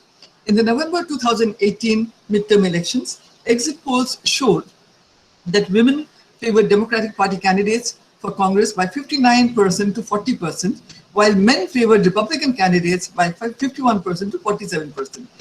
The Democratic margin over Republicans in party identification among women grew 6 points from 48% to 42% in 1994 to nearly 20 points in 2017, that is 56% to 37%.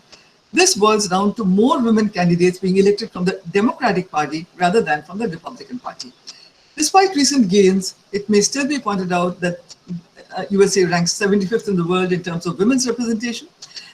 Although attitudes may be changing, sexism, stereotyping, general skepticism about the appropriateness of women wielding political power remain. To give an example, many Americans considered Elizabeth Warren as the best candidate for president, yet she faced issues of gender stereotyping even from the present Democratic presidential nominee, Bernie Sanders, and ultimately dropped out of the race.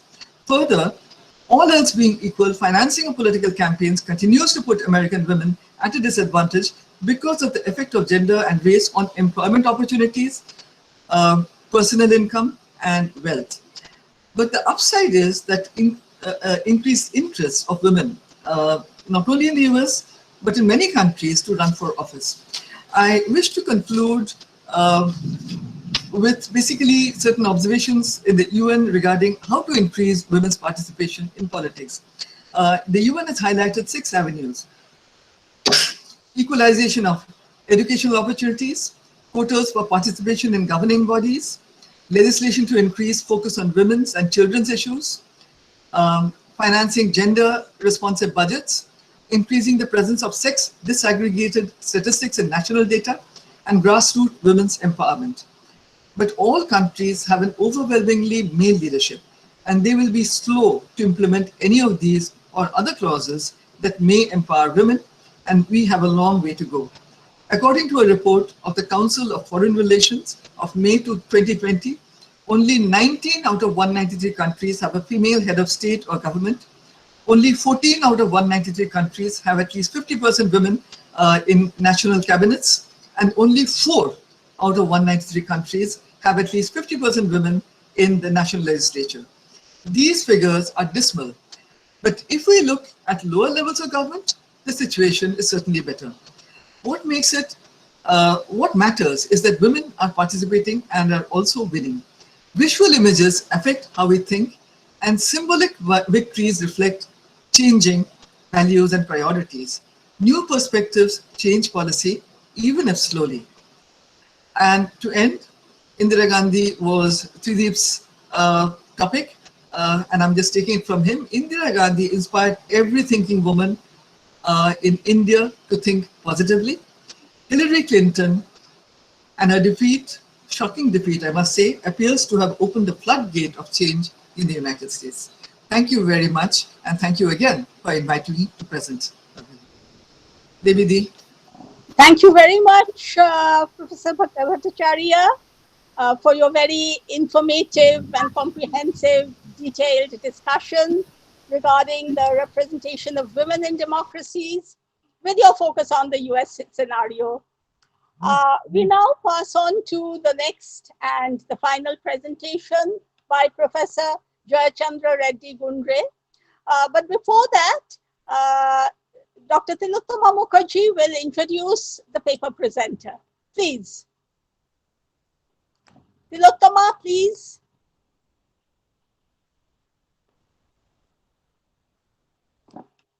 Audible? Hello? Yes, please. Okay. Professor Jayachandra Reddy Gundre is the Director and Chairman, Board of Studies, UGC Center for Southeast Asian and Pacific Studies, Sri Venkateshwara University, Tirupati. His area of research interests are regional geography, security, strategic and geopolitical issues of Southeast Asia and Pacific regions. He published 40, not less than 40 research papers and 9 books, besides participating in 62 national and international seminars. He was one of the members of the ICWA, New Delhi, delegation to Vietnam in 2017, and to Asia New Zealand Foundation, Wellington, in 2019.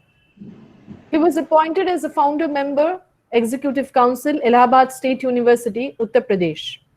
He is the editor-in-chief of Asia Pacific Journal of Social Sciences and editor of Area Studies, a journal, International Studies and Analysis. He served as visiting research associate at Manila in Philippines in 2010, and also served as visiting research fellow, Research Institute for Oriental Cultures, Gakushūin University, Japan, 2012, and an awardee of the Australia-India Council Fellowship 2012-13, Government of Australia. He served at the Vietnamese Institute for Indian and Southwest Asian Studies, Hanoi, as a visiting fellow in 2015, and visiting scholar, China Foreign Affairs University, Beijing, in 2018. He was an awardee of Vietnam National Day Award 2018, Embassy of Vietnam, New Delhi, and Outstanding Faculty Award 2015 by Venice International Foundation, Chennai. International Institute of Organized Research has conferred Editorial Excellence Award 2017 and Distinguished Researcher Award 2018 to him. He is the founder secretary, International Society for Asia Pacific Studies and the Association for Area Studies in India. Professor Reddy has organized 9 international conferences, apart from 3 workshop cum capacity building programs, and has been serving as a member in different committees at national and international level. He visited countries like Ethiopia, Dubai, Singapore, Thailand, Philippines, Taiwan, Japan, Australia, Vietnam, and China for educational purposes. Dr. Reddy was a faculty member in the Department of Geography and Environmental Studies at Mekelle University, Ethiopia, between 2003 and 2007. was a coordinator for the post-graduation program and the principal investigator of 2 successfully completed research projects, as well as the secretary of the drafting committee of the proposals submitted to the World Bank on Development and Innovative Fund for the Faculty Development and the GIS Laboratory. He also served on a committee of the McGill University collaboration with the US universities. Over to you, sir. Thank you, Dr. Tilottama, for your nice words. My pleasure, sir. Very good afternoon for all the participants. With the permission of Chair, Professor Devi Chatterjee. Yes, Professor Reddy. Professor Reddy, Yes, can you hear me? Thank you, ma'am. Yes, please, Yeah. Professor Reddy. Thank you. I welcome you to make Thank- your presentation. Your topic, please. Please Yes, proceed. I am just let me thank the organizers for giving this opportunity for me. With the permission of the chair, let me start my presentation. In fact, I have prepared many titles for presentation. After listening to the earlier presentations, go on changing my perception. Now I shifted to the topic like women, society, and politics. Yeah. Then coming to just I want to take 3 dimensions. One is what is all about woman transformation, how woman has been transforming from time to time, and how the society is transforming, how women are adjusting or accommodating in the existing society in different types, and how what are the opportunities and challenges of women to come into the politics. This is all about a brief introduction of my topic. Then coming to woman, let me go back to the, I don't have any structured lecture, but let me go back to the beginning of human life. In the Stone Age, there was no discrimination, there was no division. Everybody was independent in their action. They enjoyed their independent life. Then the Stone Age has ended when people started coming onto the plain lands. Then they started cultivation or fire, identifying fire, some introduction, some activity. There they started living together. And to my knowledge, then slowly it started from that stage to mobilizing from one place to other place. So the entire process had involved many variety of activities. That is more important. Earlier in the Stone Age, only eating and sleeping, just like any other living creatures in the nature. Human being was also considered as a living creature in the forests.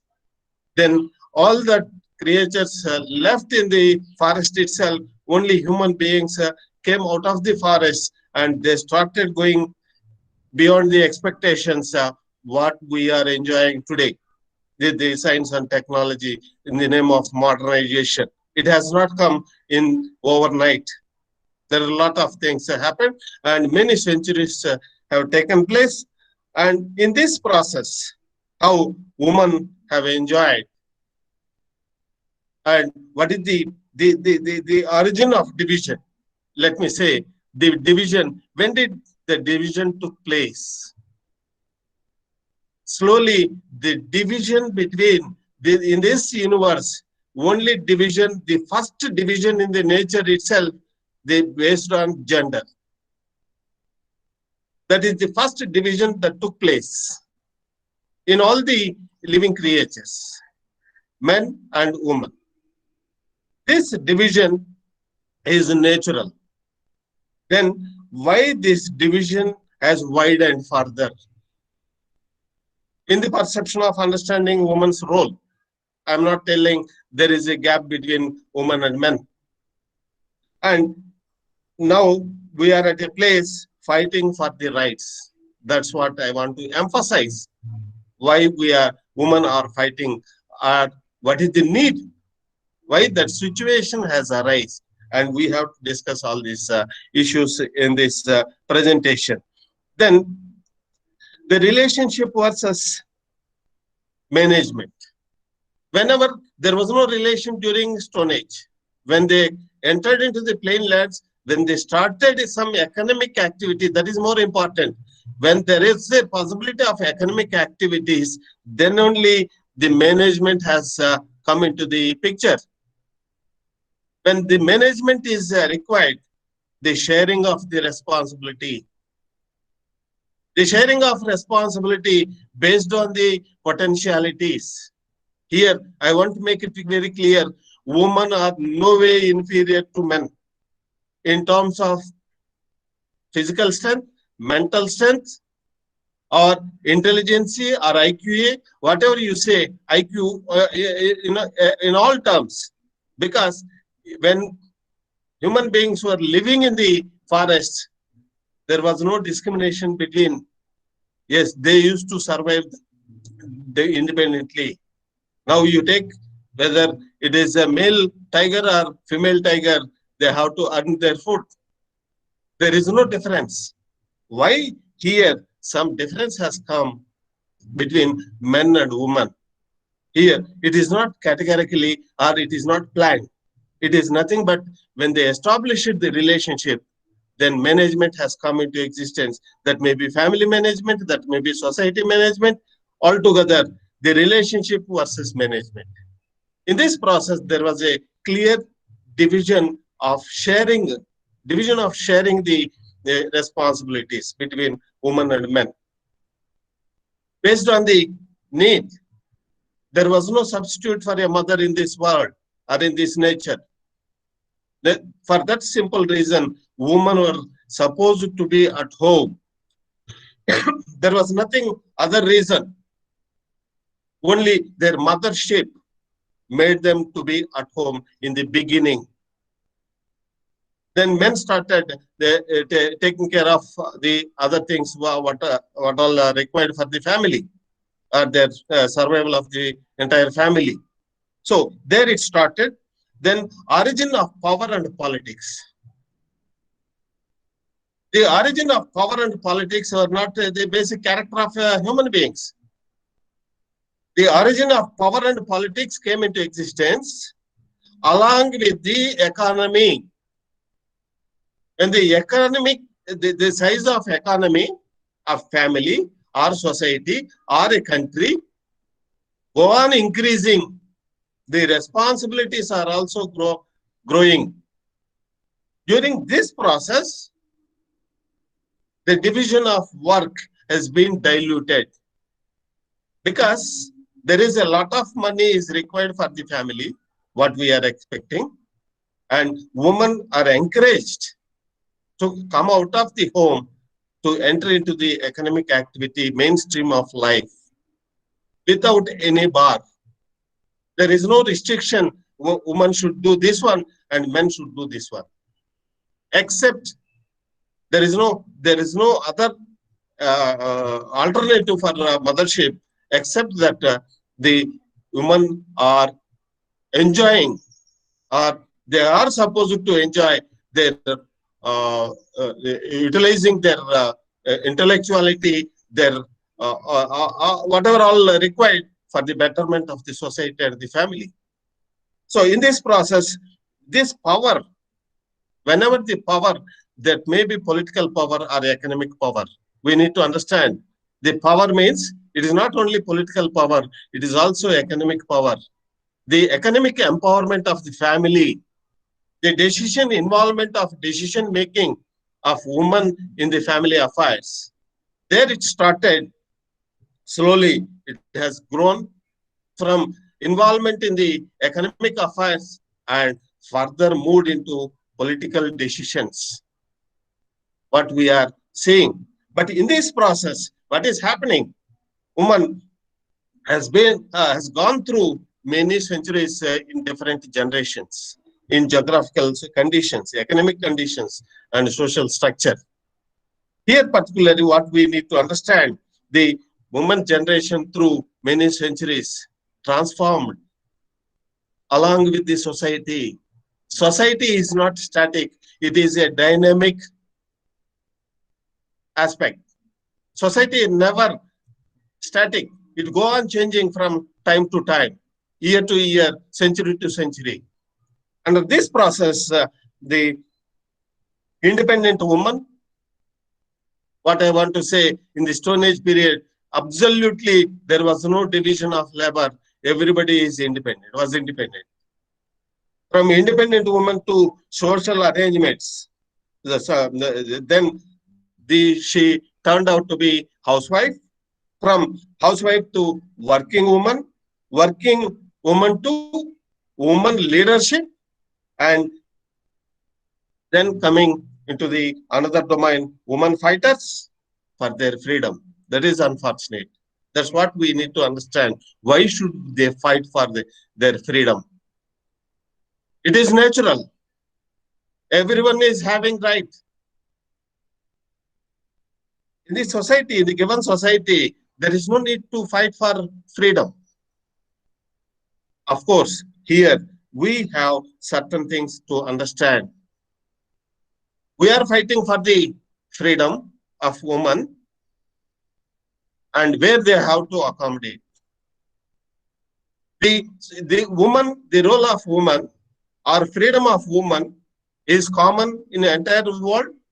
No.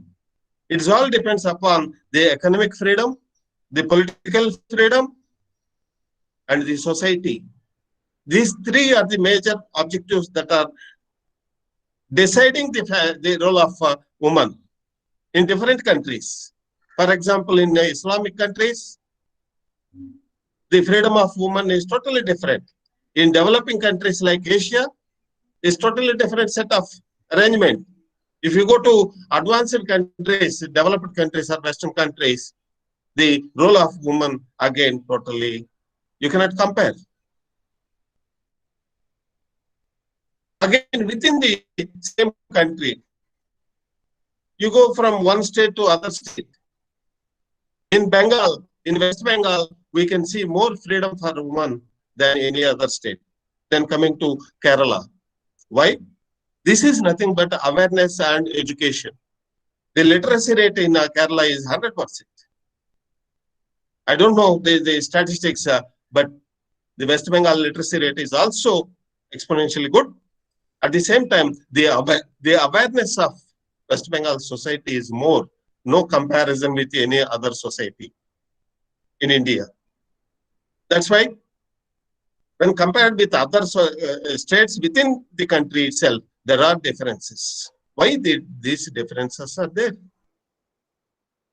It all depends upon the support from the family, the support from the society, the acceptability of the society, the accommodativeness of the society. These are all important. So where should why? Simple fighting is not sufficient to get freedom for women. We have to start from curriculum, from the childhood itself. One should, particularly a boy should learn that a girl is no way inferior. Yes, we are separating them. I have visited many countries. Many countries, they don't have that type of differentiation between based on the gender at the childhood itself.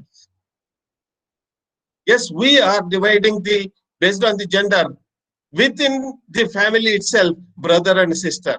If they grow to some certain age, they are not supposed to move together, brother and sister. Right? So there are many, for example, in many African countries, there is no gender discrimination. Why? The society. The society is the main factor. They don't find any difference. They don't find fault. Who is the leader? And the difference has started, differentiation started from the society itself, from at home. House is the first step to be corrected, to get freedom for women. Parents are the first one. the family members. Simply, it is not the political decision, it is the social management, social accommodation, social acceptability. Otherwise, it is not possible. Being a politician, I can give you a statement. Being a woman, you can demand for your rights. These statements and demands may not coincide because society has not prepared properly. Who is society? What is society? We are all the society. If every family has properly brought their children, understanding what is the gender difference, what is the basic reason, what are the challenges, what are the merits and demerits out of differentiating based on the gender. Yes, if we go on making certain corrections based on these issues, yes, definitely women empowerment is not a big issue. But many people, unfortunately, they are thinking that fighting for freedom is one aspect. Making policy decisions are politically, that is one part. These two things will be done. It is absolutely wrong. Unless the society has transformed completely, there is no freedom for women. Yes, Madam was giving some percentage of political leaders in as a member of parliament or assemblies. No, that is not sufficient. Unfortunately, in many cases, women are supposed to be, they got elected, but the entire show run by men. No, empowerment, women empowerment means not making them as a ornamental, not giving, don't give reservation. You give them full freedom, 100%. You utilize their expertise. You utilize their intelligence for the betterment of the society. Why do you limit them? Why do you give only 50% or 40% or 30%? The suitability is much more important than considering in terms of percentage. That won't help the society. Then women empowerment versus men support. As I said earlier, we have to educate first men if you want to see 100% women empowerment. Who should give the empowerment? Means you are demanding, women are demanding for empowerment means they are not empowered. By whom? By men only. Yes, they have to change their mindset. They have to change their attitude. As a father, as a husband, different roles are there to be played by men to see that the empowerment of women is perfectly given. No, it is not happening. So this is not properly understood. What is wrong with the woman? No, nothing. It is all misconception, misunderstanding. Then coming to the type of roles and of a woman depends upon the type of society. As I said, all the society, the entire world is not having the same set of principles of society. Family setup is totally different. Economic society is totally different. As a result, the society is no comparison. So they just, if we want to understand properly, thoroughly, the preparedness to grow multidimensionally. The preparedness is much more important. Simple statements, simple agitations, simple demands will not be useful under any circumstances. Let me tell you, in local body elections,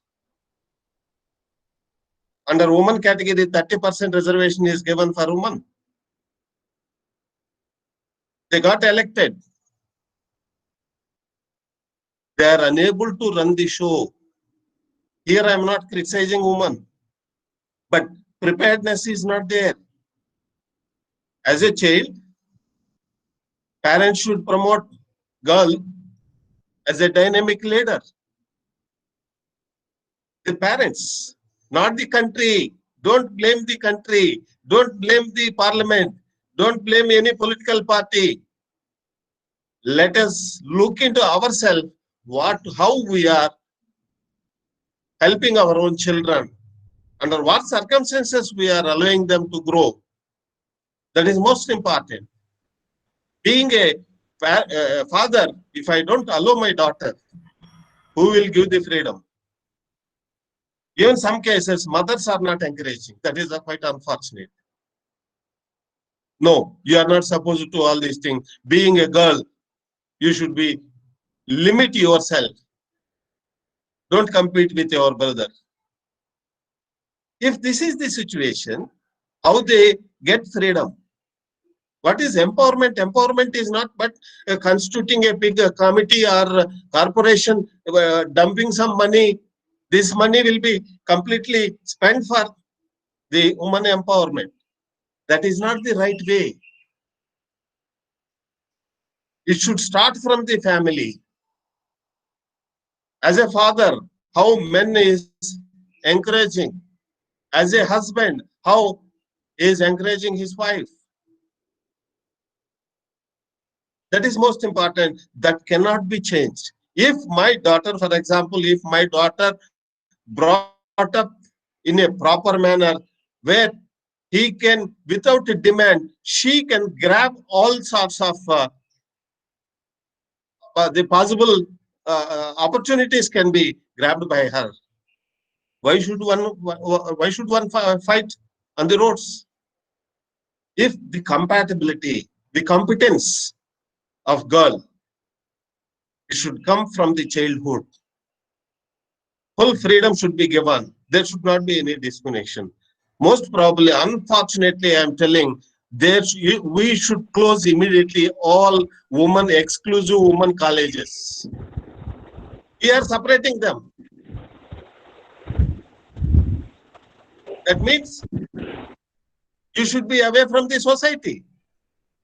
Why should they go for exclusive women colleges? Is there any exclusive boys college or men college? Why we separate them? No, that is my personal feeling. Like this, we are separating starting from the kid, a girl, from woman to woman. We are discriminating unknowingly, and we are planning in a big way. Unknowingly, we are damaging a girl. Unknowingly, we are damaging a woman, and in a planned manner, we are giving big statements that we are going to dedicate. This government is dedicated to say that a woman empowerment will be possible. No, it is not possible. Money will not change the status of women in the society. Is it? No. The society should change the status of women in the same, how they have to accommodate, how they have to invite women in different domains. Not invitation, by default it goes. Let us stop demarcating the absolute division of based on the gender. I strongly oppose the women colleges or women universities. If you want to separate, there is no meaning. Where should you develop your skills? Skills of leadership. You have to fight with the men. You have to fight in the society. If you are escaping from this situation and you are excluding yourself from the mainstream of the life, mainstream of the society, where should you learn? So this is another point. Then professional compatibility, support from these 2 points we already discussed. Of course, I didn't make any constructive structured lecture. Just I tried to throw some light on important points where we have to realize how we have to promote women towards empowerment. So these are the certain things I want to bring for your notice. Then if you have any doubts, that will be answered during question and answer. I know very much now it is 1:30. If I go beyond that, they may not be happy for all the participants. Considering the intention of the participants, remind me here. Just thank you very much. Thank you very much, Professor Professor Reddy. Devi. It was a very interesting presentation. There are, I think, just a few questions that have been raised for all the three participants. I would request the three paper presenters to take up 1 or 2 minutes, if they feel so, to answer the queries. The queries are there in your chat box. I suppose. Ma'am, Devi Yes. ma'am, hello. Yes. Yes, ma'am. Can I now request Miss Shukana Manna and Miss Panna Ghosh, my colleague in the Department of Political Science at Syamaprasad College, to let us know the questions from the chat box, both at Google Meet and at YouTube. Right. So, Please. Yes. Okay. Over to you, Shukana and Panna. Kindly give the questions. I think we can devote about 5 to 10 minutes maximum for discussing all the questions. Right. We do not have much time. Yes. Yes, ma'am. Yes. Please.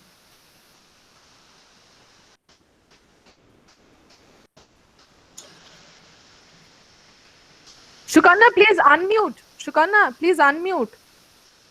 Yes. Am I audible now? Yes. Very good afternoon to the honorable speakers as well as the participants. So we have got a few number of questions. The first question is from Chandan Mondol to Professor Debi Chatterjee ma'am.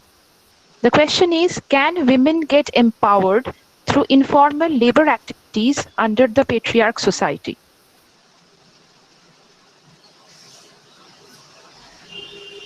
Ma'am, should we take all the questions together and then we can start answering? I suppose that would be better. Yes. Shukana and Panna, kindly give all the questions. Okay. The second question is from Pradeep Panda. He asks that it is, and this is for Professor Tritip Chatterjee sir. He says that it is nice to listen to the example of Mrs. Indira Gandhi. But the thing is that how many women are in the frontline politics, because our middle class patriarch sentiment do not allow women to come to the political platform. This is for Sir Tridip Chatterjee. The third question is again from Mr. Pradeep Panda, and this is addressed to Professor Debi Chatterjee ma'am. He asks for the analyzation of the remedies for effective community leadership of women. The fourth question is from Anisha Hazarika. This is also for Professor Debi Chatterjee ma'am. She asks, what is your view regarding those women whose voice is being suppressed not only in outer fields but also at home? Isn't it necessary that society need to change the typical mindset on women right from their roles at home? The fifth question is from Manoranjan Padua. This is addressed to the chairperson. He asks, what is the way to reach mainstream politics for those women who belong to poor family and first generation learners? Our final question is from Sunny Bagh from SET Anandaram Jaipuria College Kolkata, and this is for Professor Reddy. He says that in India, there are lots of examples of celebrity faces of politicians, men and women both. Yet, people generally troll female candidates more than the male counterparts. So he asks, what do you think about this discrimination? So these are the questions that we have got from both the platforms. How many women in the Thank you very much. Can you hear me? Yes, ma'am. Yes, ma'am. Hello? Yes, thank you very much. I would suggest that since we have very little time, I would suggest that the three paper presenters give their replies to the questions that have been asked to them, take about 1 or 2 minutes each, and address the questions. And finally, after they have finished, I shall answer the queries that have been placed before me. Normally a keynote address, for a keynote address, questions are not asked. Yes, but nevertheless, since queries have come up and it has been seen as a continuation of the earlier session, I would try to address those questions in another minute or two. So I would suggest Professor Tridip Chakraborty first. Please take up. Okay. Yes. Okay. There is a. Thank you very much. There is an interesting. Can you hear me? Can you hear me? Yes. Please go ahead. The question is that how Indira Gandhi's influence actually in the front line of Indian politics. Actually, what I have to say that Indira Gandhi was ruled during that time when most of the male-dominated society. So Indira Gandhi more or less appeared as a symbol of women in Indian politics. Symbol of women who exerted her position not only at the domestic level, also in the international level, and which inspired many women to come in the forefront. That is my viewpoint actually.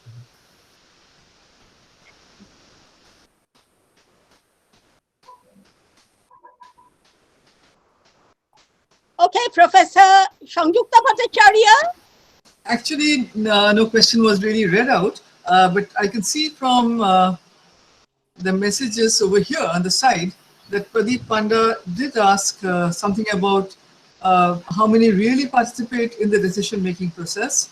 And that also he commented patriarchal sentiment does not allow most of the women to come to the forefront. Now, basically, how many really participate in the decision-making process? And that is where what I pointed out in my lecture, that in the decision-making process, there are very few women. So far as cabinet positions are concerned, very few. If you're looking at basically India, or if you're looking at the United States, which was actually the focus of my discussion, you'll find that women are not really in decision. Well, you can see Nirmala Sitharaman is the finance minister, but is she really a decision maker? I don't know under the circumstances over here. Secretary of State in the United States, Condoleezza Rice earlier, and after that Hillary Clinton, yes, they're very much part of the process, but you find that they're absent in the decision-making process unless they're heads of state. And in fact, as I told you, there are very few countries, just about 19 countries out of 193, in which there are women heads of state or government. So basically, they are not really so much in the decision-making process, but they are in government. And what is basically on the upside is that there is more women are coming out to participate in the process. And you find this at the lower levels in India, you find this at the state level, and in fact, things like school boards, etc. in the United States, as you know, that basically from judges to whatever, everybody is elected. And you find that more and more women are getting elected to those positions. But I confine myself to basically the Congress, and there it's still 23.5%, which is not so much. But what you find is that they do play a role, because in the shutdown or such which was happening just a few months back, you find that it was the women senators who really came together and helped basically end the shutdown crisis. Thank you. Thank you very much. Dr. Reddy? Yes, please. Yes, please. I have one question from Sunny Bark. Why there is such a discrimination against women? Yes, I already argued this. If you want to eliminate this discrimination, not the woman empowerment, girl empowerment is required. When girl was not empowered, all of a sudden after 30 years or 40 years, when she became woman, she cannot be empowered automatically. There is no mechanism in this world. A girl should be empowered. The caption of woman empowerment should be changed. It should be girl empowerment. When at the small age, at home itself, she has been empowered. She has been, should be away from the discrimination at home, comparing with the boys. So it should start, not the woman empowerment. Girl empowerment is very much required. Sudden, a girl is a woman. When the girl has brought up in a closed society, in a discriminative society, when she turned to be a woman, she cannot get that freedom because she born and brought up in a closed society, in a traditional society, where a girl is not supposed to enter into all the domains.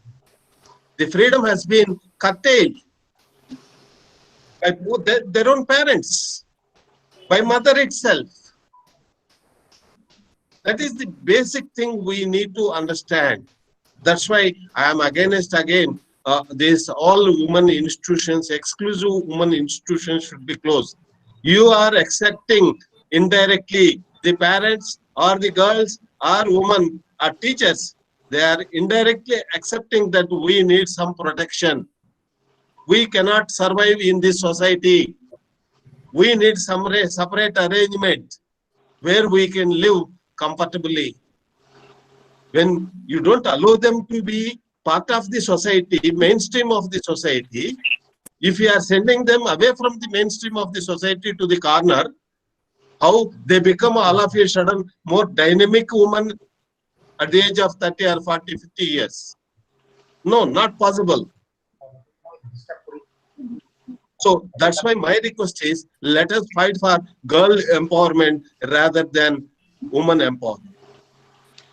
Thank you very much. The discrimination, yes, yeah, yes. automatically this will be wiped out. Deviti, can I say something? Just one line. Yeah. Okay, Yes, okay, sir. please.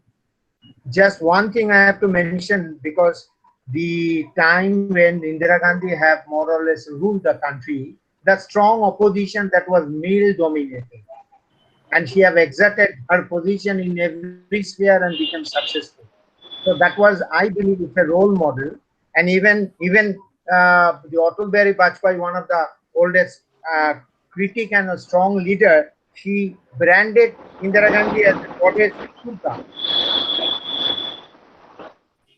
So the thing is that was a role model. That is the point that I have tried to have. Sir, you gave a right example.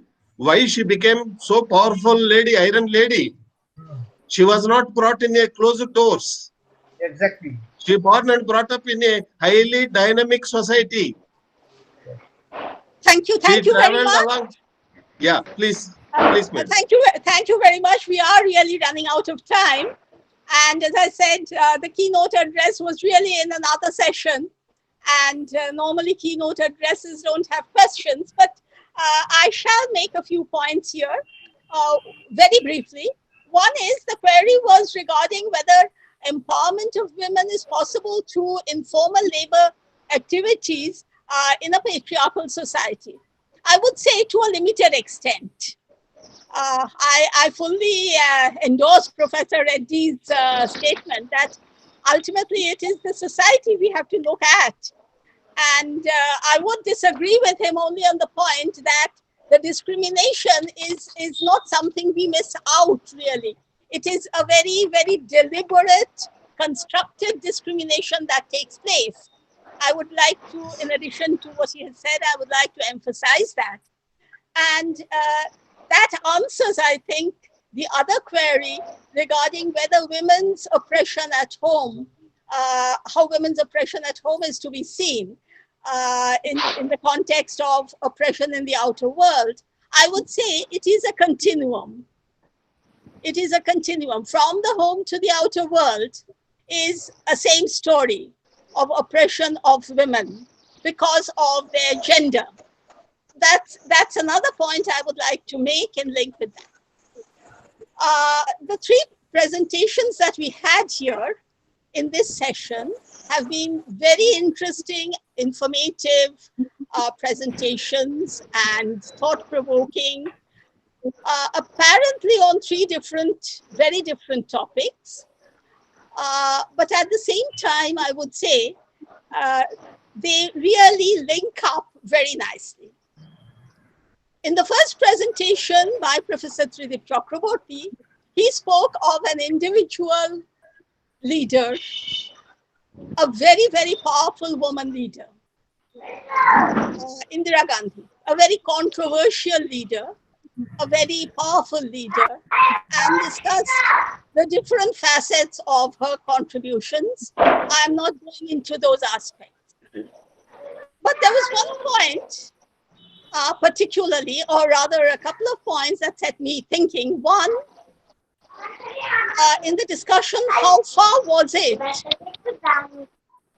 that she contributed by and large to the women's question as such.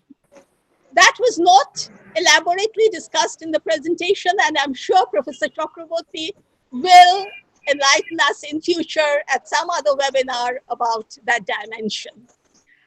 That was an individual point. Further, I would like to mention that I think, if I'm not mistaken, once again, I refer back to Professor Chakraborty, she was virtually surrounded by men.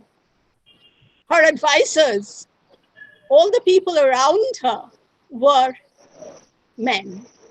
Professor Chakraborty also spoke of a psychological problem because of her childhood, the family conditions, etc. I would say, isn't it also because of her gender and insecurity because of her gender? That's for Professor Chakraborty. It was a very, very interesting presentation. Going on to what Professor Shangyukta Bhattacharya said, the participation of women in the decision-making process with a focus on the USA. I said the topics really linked up. Professor Chakraborty was speaking of an individual powerful woman.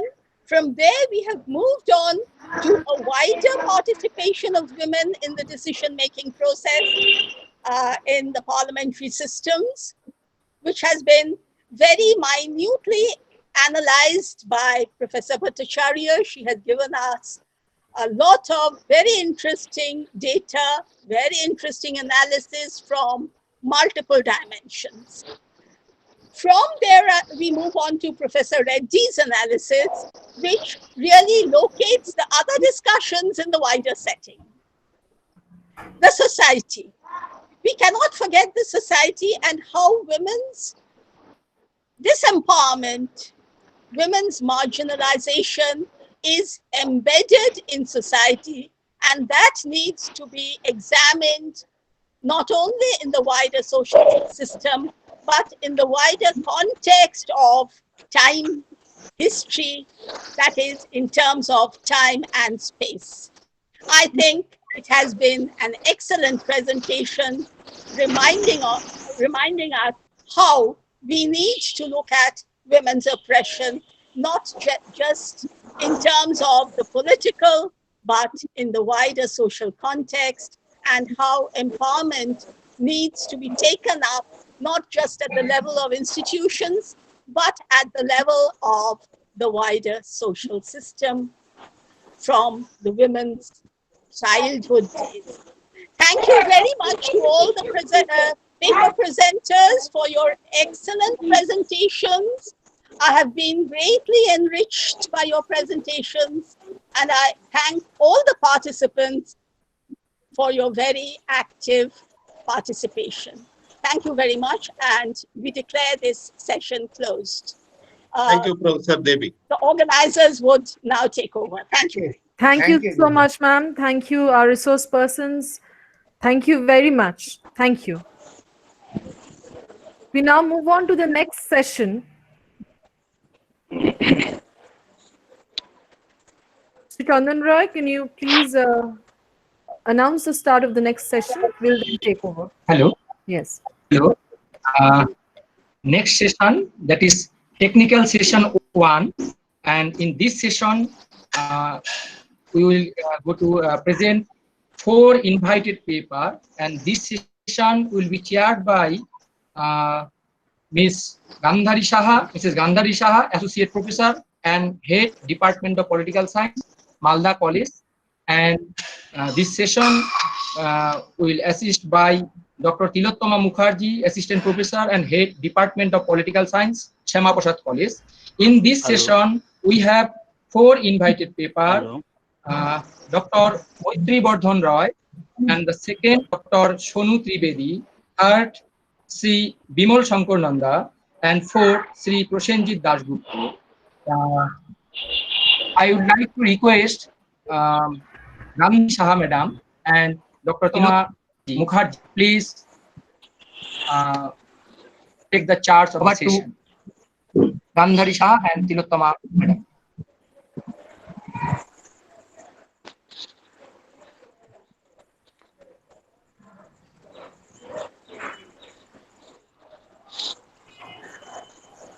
Hello, Gandhari ma'am. Gandhari ma'am, unmute your microphone. Ma'am, unmute your microphone.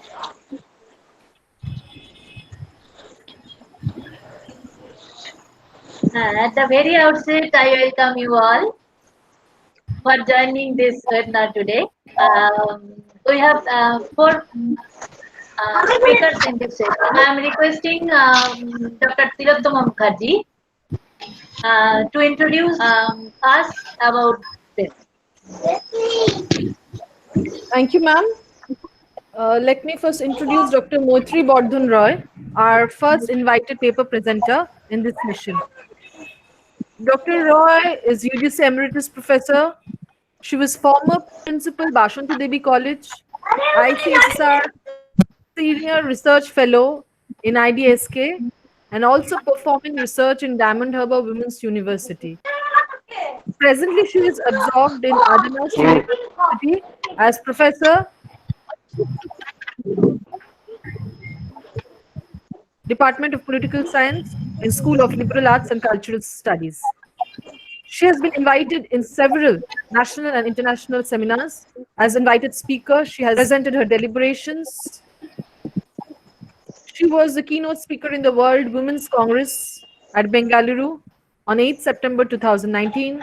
She was an invited speaker in Vietnam Sociological Association Conference in October 2019. She was an invited speaker in International Conference on Livelihood Diversity of the Women in the Coastal Region of the South 24 Parganas in West Bengal, organized by Diamond Harbour Women's University and sponsored by National Commission for Women, New Delhi, on 6th and 7th March 2020. She has published widely in national and international peer-reviewed journals, edited volumes, and has co-authored books.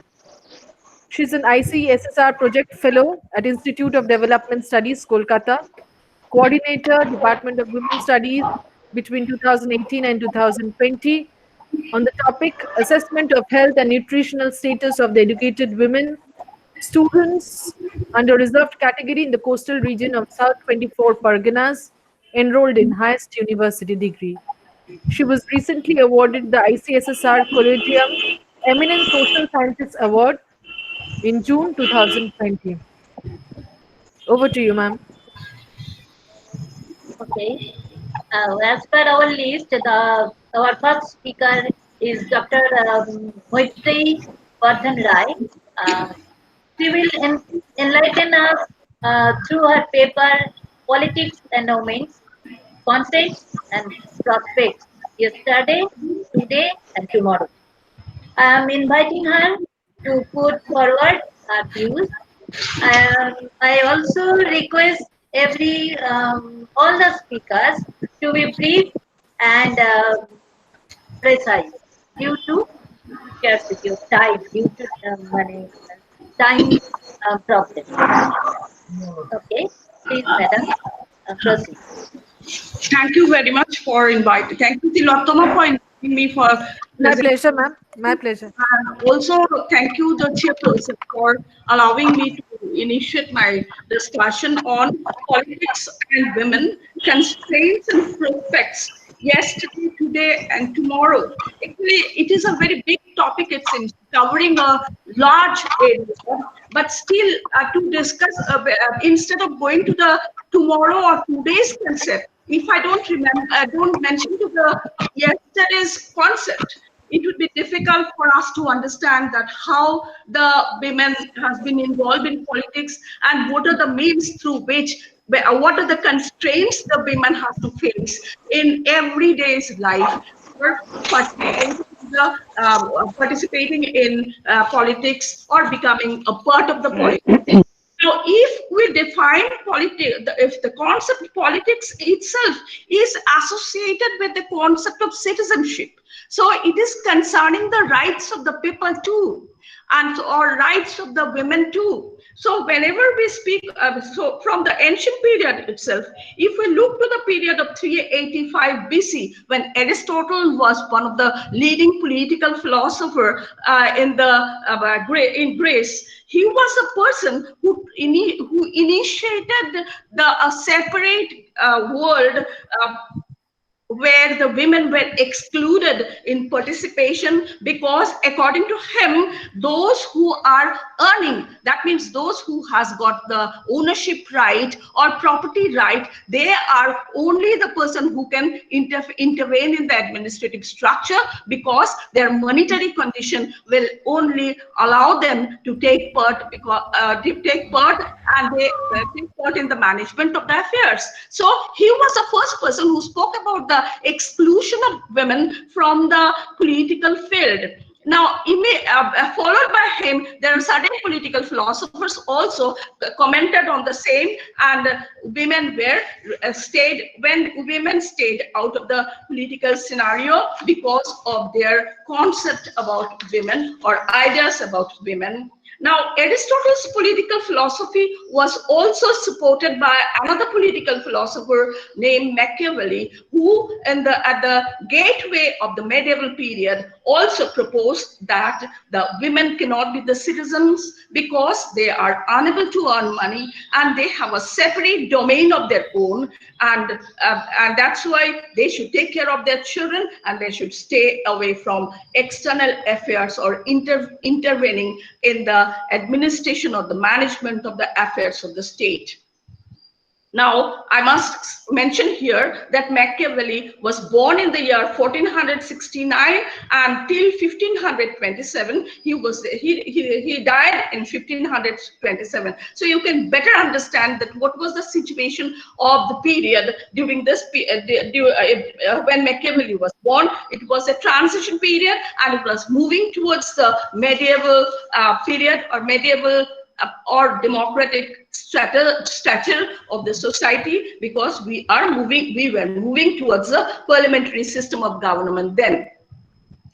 Now, however, we must mention here that whenever we came to the medieval period, it became evident that the people, the male members of the society were not at all ready to allow the women to enter into the politics. And so we have to start, if we start from British or European culture, we will see that during the Victorian period, the women were considered as angel women if they have so many children. They give birth of many children, and that was encouraged by Queen Victoria, who gave birth of more than 9 children, for showing that she is one of the husband's most favorite women or wife, and this should be the structure of the society. So he was that the period was not only considered as a patriarchal family,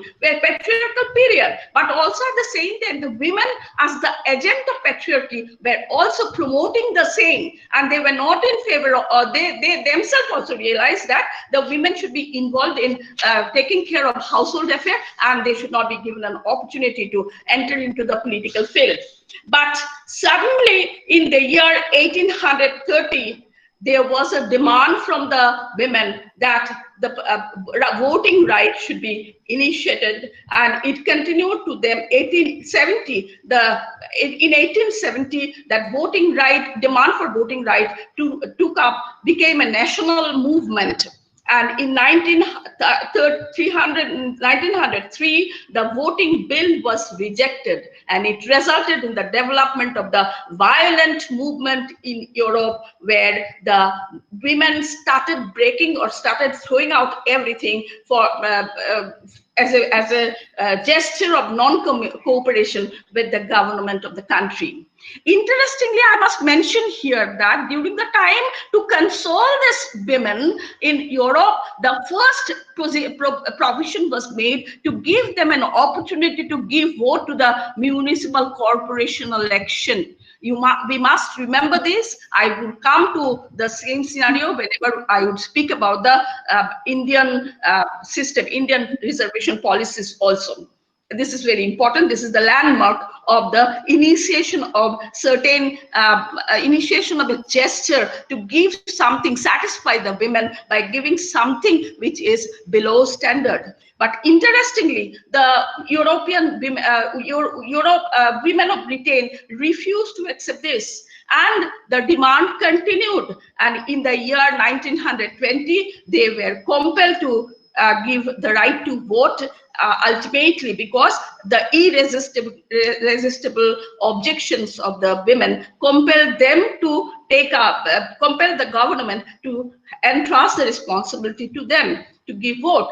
Now, same manner, throughout Europe, the same scenario we could see. In 1848, it was electoral law which was passed in Hungary. In 1907, Austrian in Habsburg Empire gave the electoral law. In 1865, it is in Italy. 1866 in Sweden. 1887 in Netherlands. All of which explicitly excluded the women to vote altogether. But the thing is that the demand, with the upcoming of the British system of voting right, British women gaining voting right, the little by little, all these nations had to promote for the entrusting voting right to the people, to their women. In France also, during the France Revolution, women were given the right to participate in the debate, but in the similar manner, in 1793, the women clubs were banned, and this discontent gave the birth of gender-neutral formulation of political participation, but literally it indicated main rights only. So when this scenario was like that throughout Europe, there was a demand and counter objection from the government to entrust them the responsibility of giving vote. The condition of America was also the same.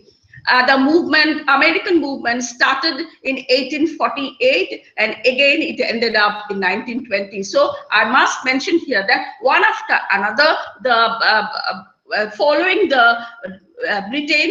Britain, or the whole of Europe as well as the American continents had to give the right to vote to the women, and 26th August 1920 was recognized as Women's Equality Day.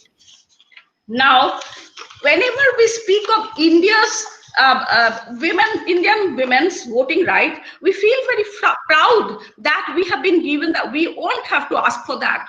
Automatically, we have been given the right to vote. But before going to that story of right to vote, we have to mention the early year of independence, that how women little by little participated in the management, in the national independence movement. So I must mention here Mahatma Gandhi's opinion in his opinion, as long as women of India do not take part in public life, there can be no salvation for the country. It would have no user for that kind of Swaraj of which women have not made their full contribution. So we must remember that, and we must thank Mahatma Gandhi for giving an opportunity to the women to take part in the Swaraj movement or Indian War of Independence. So in our country, instead of talking about the political rights of women, we have to mention here that the women have been given an opportunity to participate, or what was the position of women in the national movement, because it is not the political right, it is the nationalist right of the people. That means it is the right of my independence, my own country people, which was considered important, and the women had been given the right to give vote. For my explanation, why this women had been given the right to give vote and participate in the national movement, because there are certain convenience also associated with this,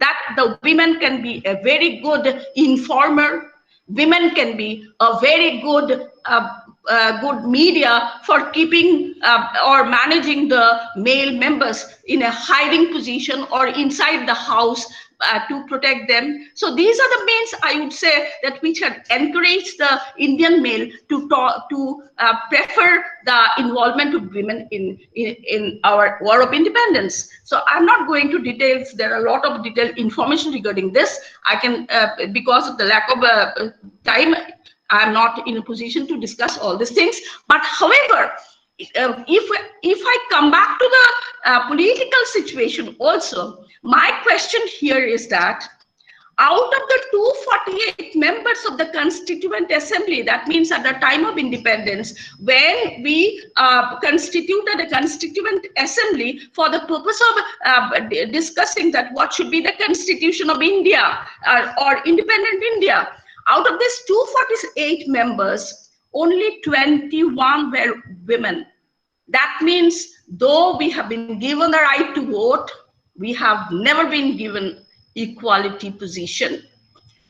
And besides that, when the Constituent Assembly was going on, only 9 women took active participation in the decision-making power or the constitution making. But out of this 9 persons also, 3 resigned ultimately, and there was a request from the female members that these 3 who had resigned, they should be filled up, the seats should be filled up by women, and that has not been listened to. And as a result of which, out of 248 members, only 6 participants were there in determining the Constitution of India. Now you can very well imagine what was the position of women there. Now, if I speak about Ambedkar's reservation policy, within this reservation policy itself also, Ambedkar was talking about the rights of reservation of women, because they were also considered as one of the backward part of the country. But interestingly, though Ambedkar was listened to in case of the caste reservation, in case of women reservation, he was totally discarded, and he was not in a position to add these as a part of the policy of government of India. Now, whenever independent India talk about the equal right of women to elect and to be elected, it is still a question to me. So how much we have got the right to elect, but do you have really the right to be elected? Now, political participation implies, so now elected. So this is the question. Now next is that what is a political participation? We should have a clear idea about what is political participation. That means it is the voluntary activities of all members of the society to share in the selection of rulers, directly and indirectly in the formulation of public policy.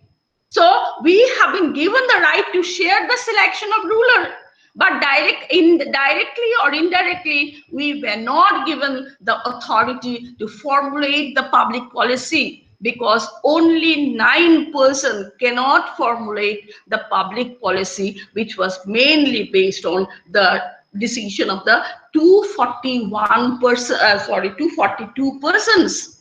Now, so if I consider this as one of the, and secondly, if I look to another concept, Verbe and Pai, who grouped 4 broad mode of participation. One is voting, campaign activity, cooperative activity, and citizen initiated contact. Now there also participation is not there. Then Sonfeld mentioned 10 types of activities: running for or holding public or party offices, belonging to a party or other political organization, working in an election, attending political meeting or rallies, making financial contribution to a party or candidate, contracting public official, publicity, expressing a political opinion to convince other, and partaking in political discussion, voting and exposing oneself to political stimuli. But in a very conscious manner, participation in election, the term participation in election has been totally evaded out from that concept or that definition. Now, whenever we speak about the emancipation of women, we come to look into the 3 directions to make necessary laws for social reform. Number 1. Number 2, maximize opportunities for their education. And number 3, provide them with fundamental political rights. Attention was concentrated on the first 2 in the 19th and the 20th century, where the political rights of women got attention only during the last phase of independent movement. That means we have made necessary laws and reform. Many laws have been made, many reforms have been made, though the implementation question is still a question mark. Now, maximize the opportunities of their education. It is true, but still there are a lot of people who have not seen the light of education staying within the country itself, which is the highest democratic country of the world. To provide them with the fundamental political right. What political right we have? We have got the right to give vote. If I ask that I should be given the right to be elected, nobody is ready to do that.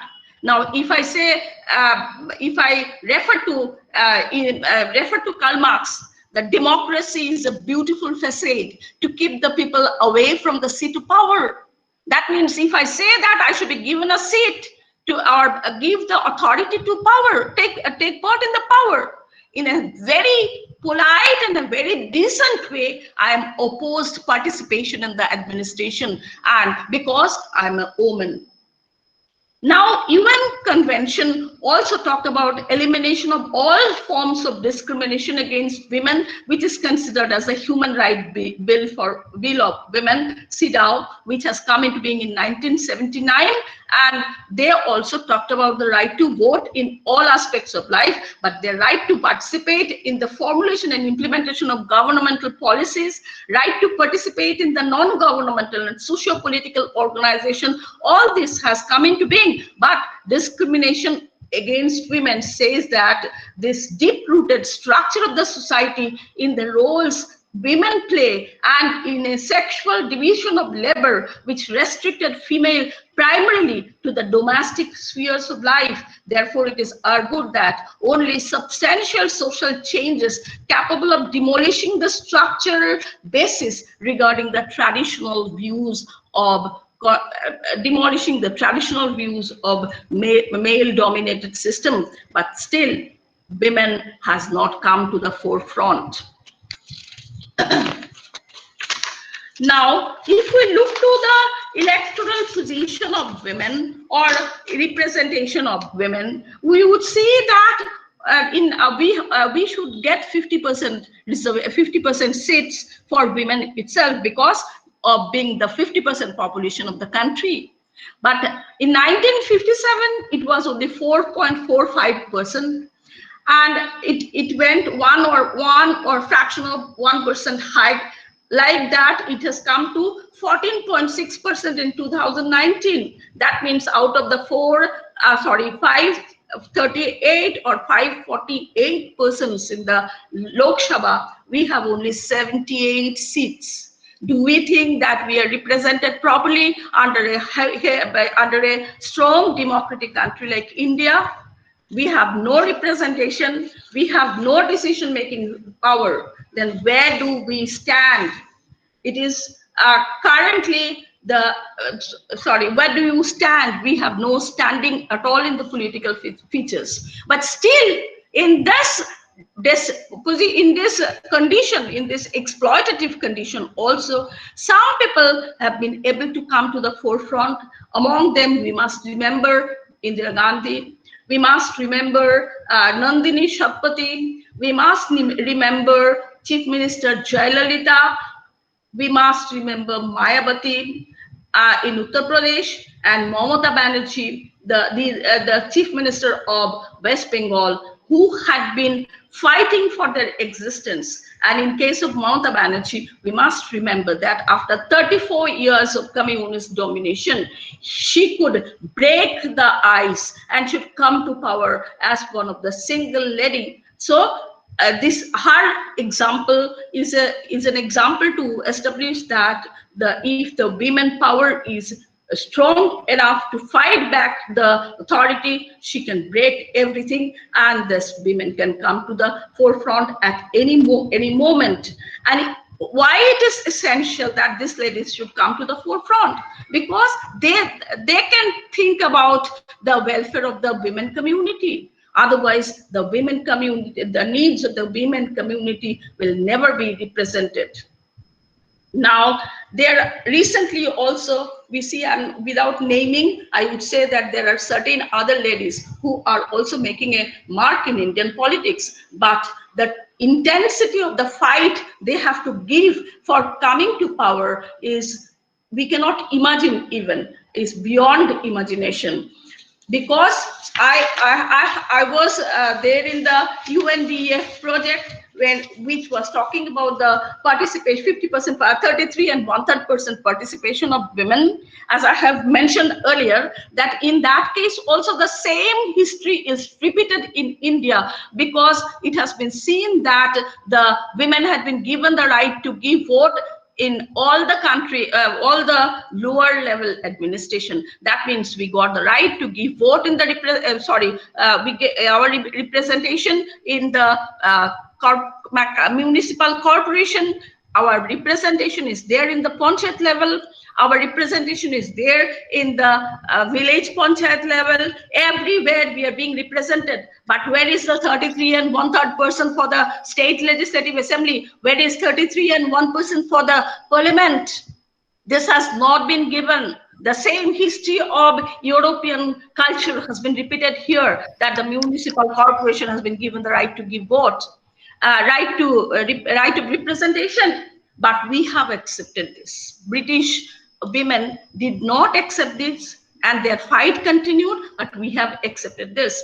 Now, in our UNDF project, we have seen that even the women themselves are also not interested to come to the forefront, because 40 political party women we have interviewed. Everybody says that we are happy to a position what we have been given now. And I don't want to go beyond that. I don't want to fight for my higher position in the political party participation. Now, those who are in the forefront, if they say like that, it is difficult for the people to find out the means to to bring the women to the forefront, because most of the cases are the lacks are within the women themselves. Now, a political leader very nicely during this UNDF project had explained, he is known to us, I am not naming him, he was of opinion that if you want to come to the forefront, come to power, you should have a coterie of your own. And you should always move together, try to create the coterie, manage the coterie in such a way that they should every time talk about you. and try to bring you to the forefront. If that coterie exists, it would be easier for you to come to the forefront. And beyond this, in his opinion, that the women are always in a very shaky position. So if we want to remove women out of the scenario, then we can do one thing. We can scandalize her. If we scandalize her, immediately she will never feel like come to the forefront. And so the women, if you want to come, women wants to come to the forefront, she should be a thick-skinned person, because scandalization would be there. So these are the issues that maybe sometimes keep the women away from the political position. But it is high time that if we don't come and capture to the power, capture the authority, and come bring 50% representation, the women's position will remain the same as it is nowadays. Thank you.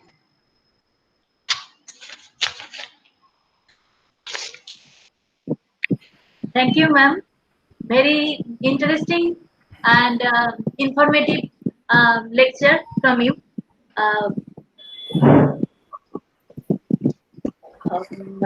You have explained very precisely about women and politics related views, news, and in chronological views, I think. And you highlighted the views of liberal political philosophers who, in spite of their liberal views, were influenced by patriarchy. Amazing views, and I think it is I am giving thanks to you again, and I am asking Professor Tilottama Mukherjee, Dr. Tilottama Mukherjee, to invite the questions, as it is already. Madam, am I audible? Huh? Am I audible? Okay. Yes. Ma'am, let us first complete all the lectures. Let us hear all the lectures first. We'll take the question answers at the end of the session. Okay? Let us Okay. now request Dr. Sonu Trivedi, Madam, to give her lecture. Kindly allow me a couple of minutes to introduce her. She is Director, Indian Cultural Center at Embassy of India in Seoul. She joined as Assistant Professor Zakir Hussain Delhi College, University of Delhi in 2006. Before moving to the diplomatic assignment at Seoul, she was a fellow at Nehru Memorial Museum and Library, New Delhi. She was also a visiting fellow at Institute of Asia Pacific Studies, Chinese Academy of Social Sciences, Beijing in 2011. She was member of Myanmar Core Group at Indian Council of World Affairs in 2014 and a visiting faculty of IIM Indore. She was also the convener at Southeast Asia Research Group in the Department of Political Science, University of Delhi, and founder director of Center for Vietnam Studies, New Delhi. Her book, Transition from Authoritarianism to Democracy, Comparative Study of Indonesia and Myanmar, was published in 2015, and her latest work on democratization in Myanmar, Progress and Prospects, was published in 2018. She has also co-edited a book titled Emerging Horizons in India-Vietnam Relations. Over to you, Sonu ma'am. Thank you, Tilokma, and a warm, I can say that a very good evening to all from Seoul. It's already going to be 6 here. And first of all, let me congratulate the organizers, both the Syamaprasad College and Malda College, for organizing this online conference on women in politics. And let's not waste too much of time, and because already we are running short of time and we are very running behind the schedule. So let me directly come to the theme of my presentation. I will be focusing on gender equality, the South Korean experience. And since we all know that this is an informed audience, we have senior professors and students and senior researchers participating. So let me quickly begin. I would just like to share here that as a student and teacher, and now somebody who is practicing public administration, when I look at public administration through the lens of gender, its public dimensions are revealed as gendered rather than neutral. Public administration involves discretionary exercise of public power, which is grounded in a historical understanding of the public sphere as a male preserve, distinct from domestic realm that has been the primary life space and responsibility of women. Both in theory and practice, the household, including the bearing and nurturing of children, has been viewed as the realm of women. All the domestic responsibilities have been seen as private. Something which is not political is not of public interest. This is the common belief. Throughout history, women have been expected to handle needs related to sustenance and nurturance in order that men could have time and energy for public pursuits. This division of labor persists even today, despite equal opportunities and affirmative action policies, which have simply enabled women to shoulder both household and paid work rather than to share them equally with men, and despite recommendations for shared parenting. Like all other public sector activities, public administration is structurally masculine despite its apparent neutrality and despite the presence of increasing number of women in central, state, and local governments. It is a known fact that subordination of women through their assignments to a set of duties that, no matter how necessary, are generally regarded as less significant. It also limits the opportunities to participate in public life and time and energy they have to devote to. In public sphere, women are treated as citizens, but in reality, their participation in public life has been restricted practically by the demands of their household duties. And in fact, these are some of the paradoxes that I would like to focus here, and taking examples from the South Korean experience. And one very important thinker that I would like to quote here is Camilla Stevers. Camilla Stevers, in her book Gender Images in Public Administration, talks about how women are on tap but not on top. So I'm just trying to explain and apply this aspect of what Camilla Stevers has talked about, women being at the tap but not on top in the South Korean case.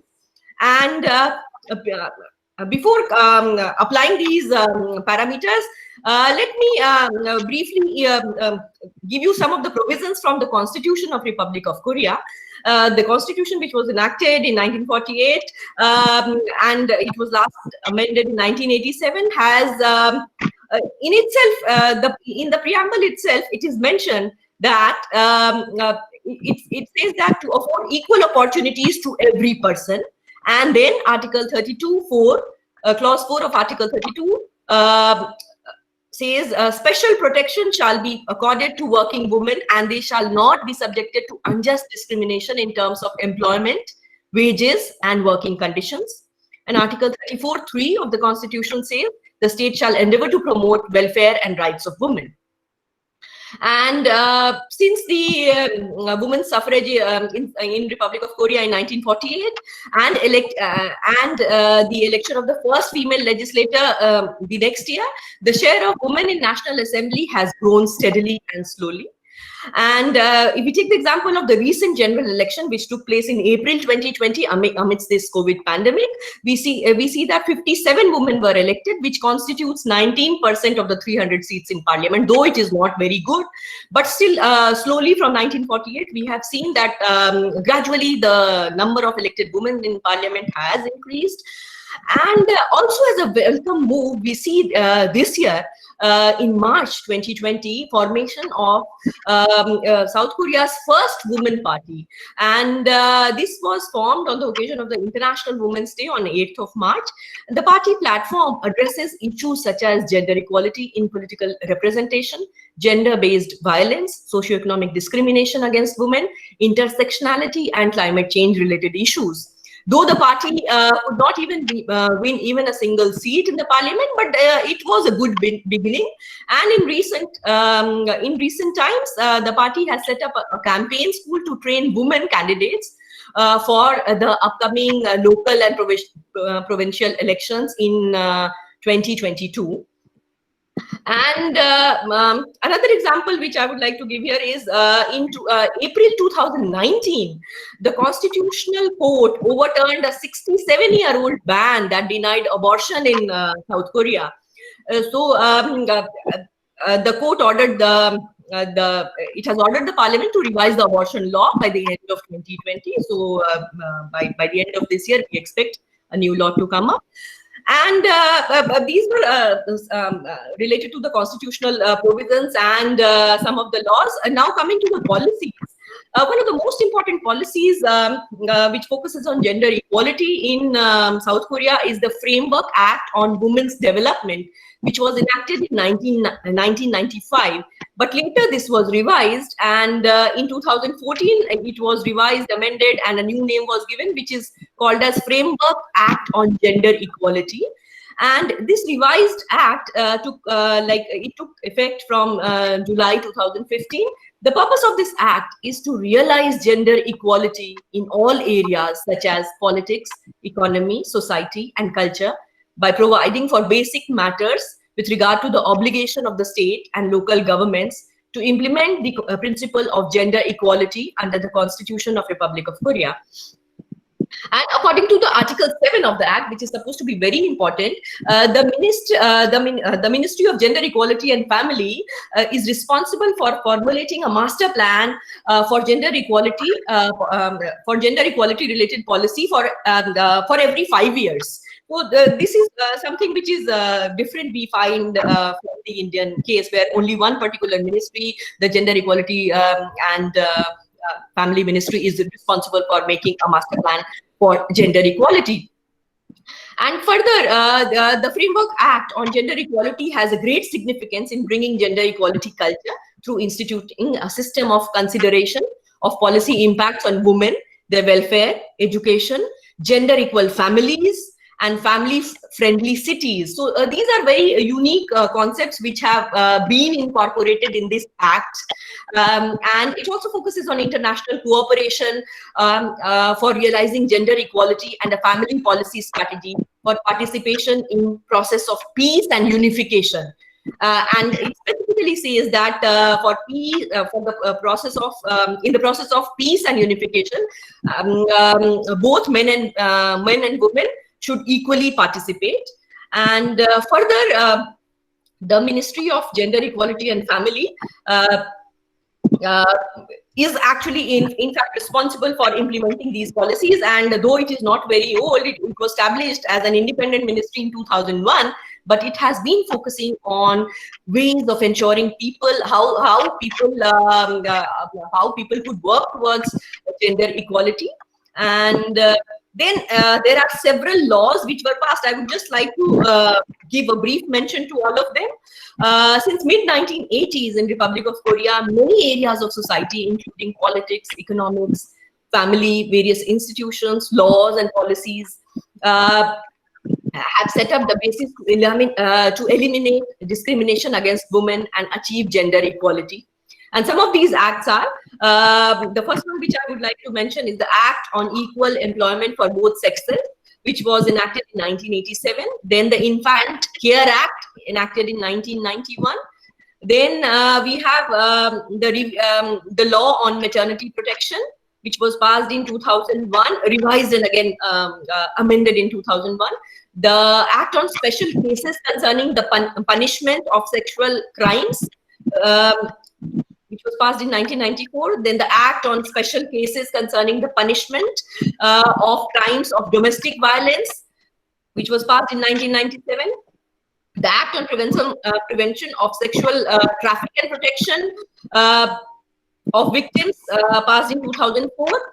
All these were enacted to improve women's social status.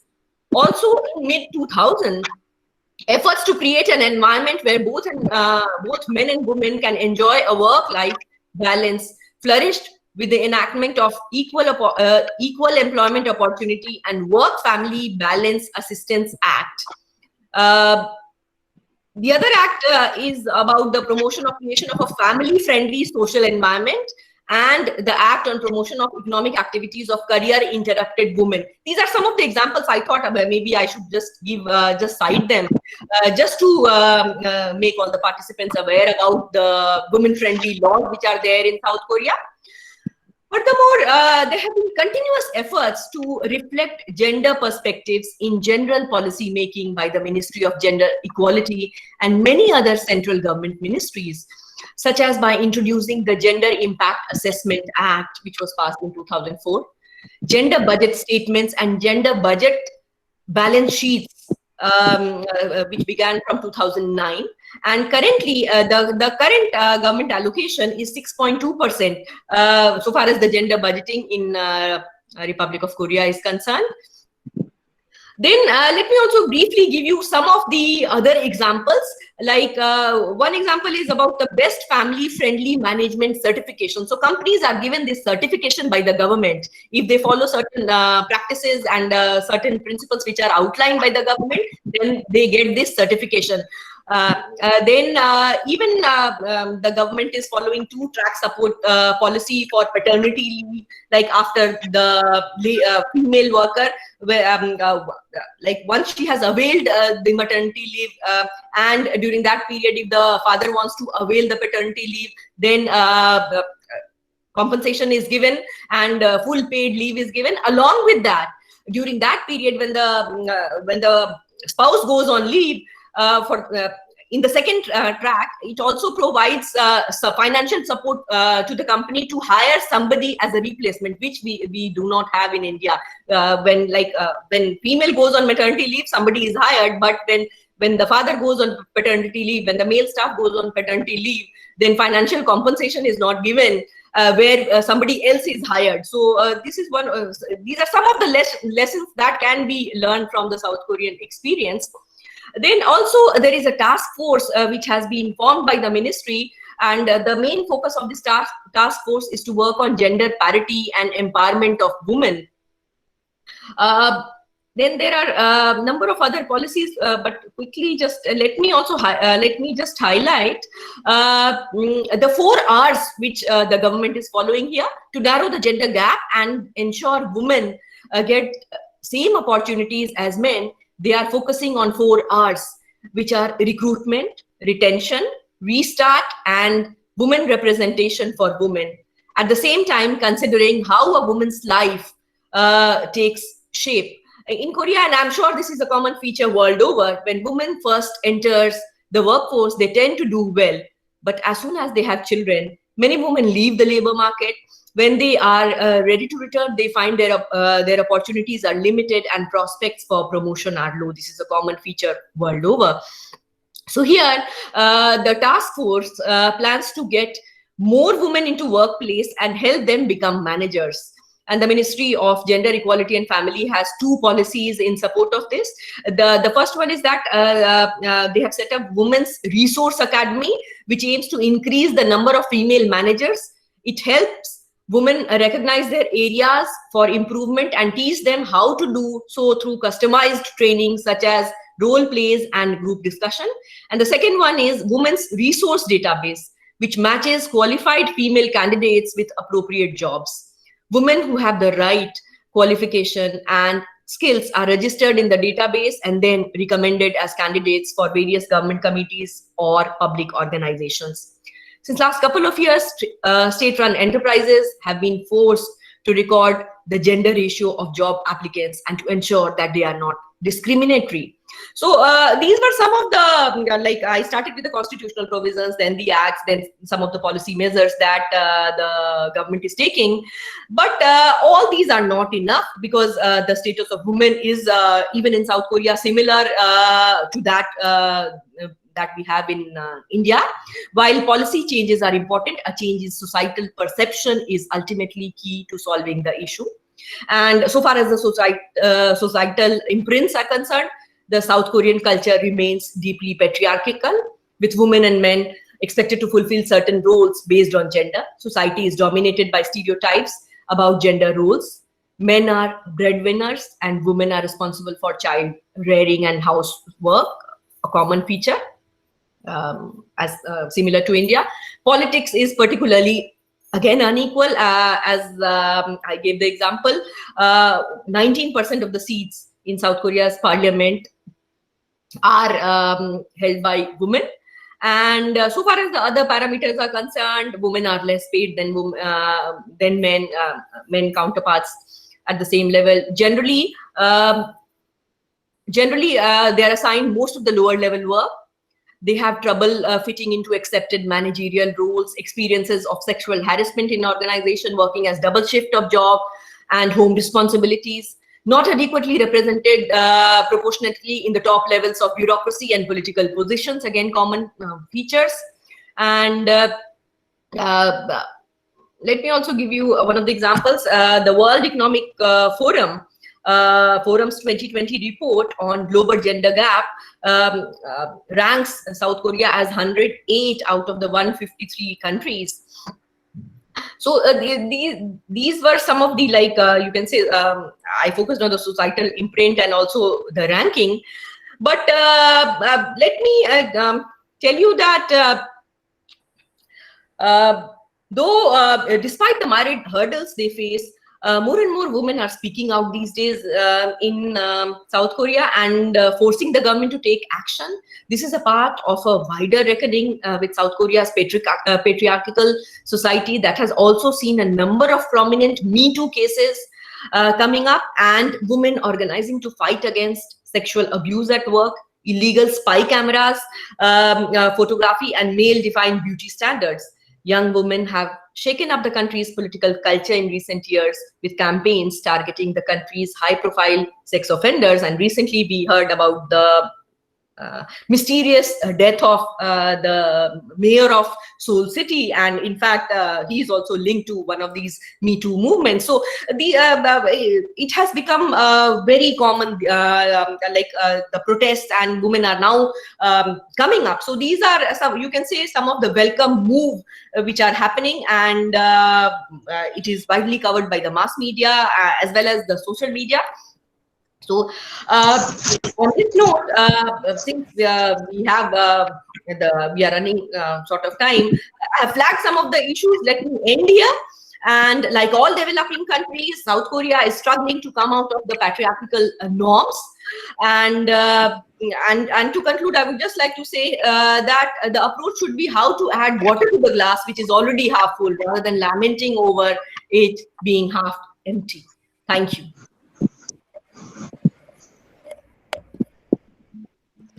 Thank you, ma'am. We got information from you about the unusual politics of South Korea. So we can proceed to the next speaker, that is Sri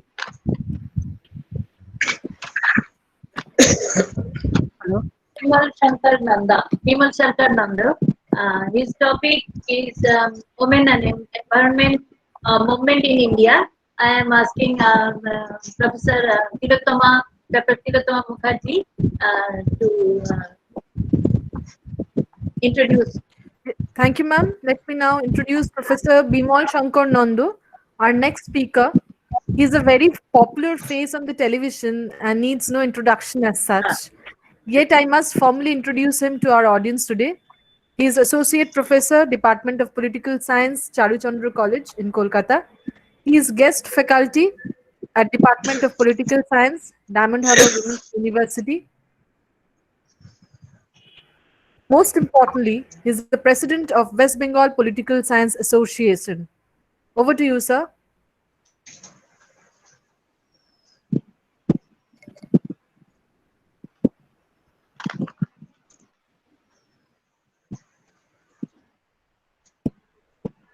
Sir, please unmute. Sir, please unmute.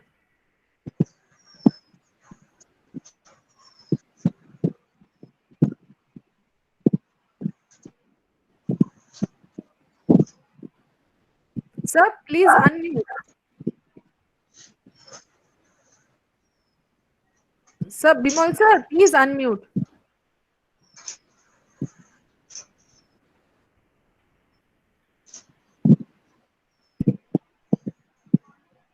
Hello. Sir, can you hear me?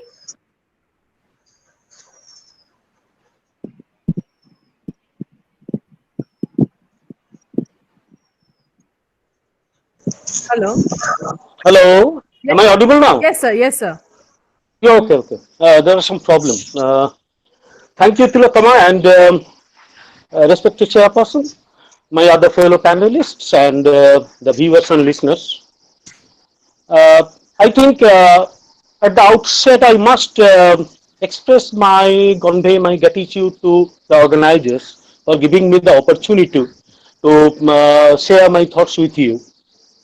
As we are running out of time, naturally I must be very brief in presenting my ideas.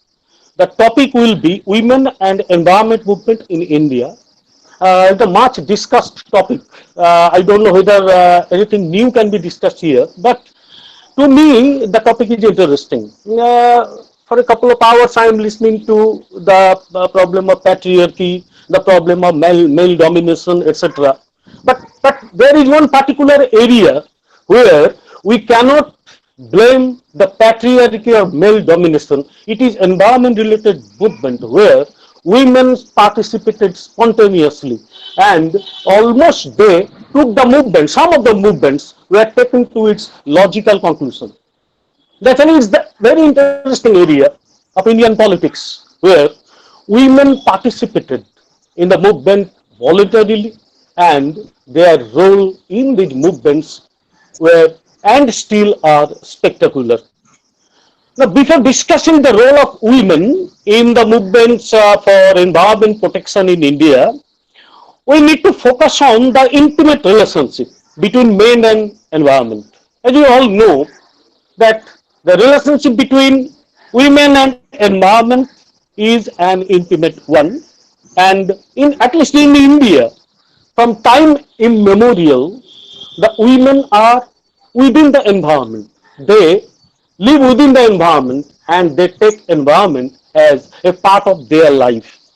But however, it was from 60s of the previous century, the environment related movements became popular, the ideas became popular, and it drew the attention of policymakers, scholars, and even the political leaders. And from 70s, when new social movements began to take place, the role of women and the relation between women and environment came to the forefront. Now, the relationship between women and environment draws the attention of scholars, particularly when the idea of ecofeminism became popular. To the indigenous people, especially the indigenous women, the earth and its nature is intimately connected with their life and their culture. Now, in a country like India, where religion is an inseparable part of life, the earth is considered as a mother. We consider earth as our mother. And the earth is considered as God, a sacred thing. And it is also symbolized as the mother because it offers its inhabitants all the resources necessary for their existence and survival. That's why earth is considered as the mother. Here I want to give one example from my own experience. Though I live in Kolkata, I am from a rural district, that is the Midnapur district of West Bengal, where I was born and brought up and I completed my college education. In the southern part of Bengal, that is in Midnapur district, and also in northern part of Odisha, there is one important festival.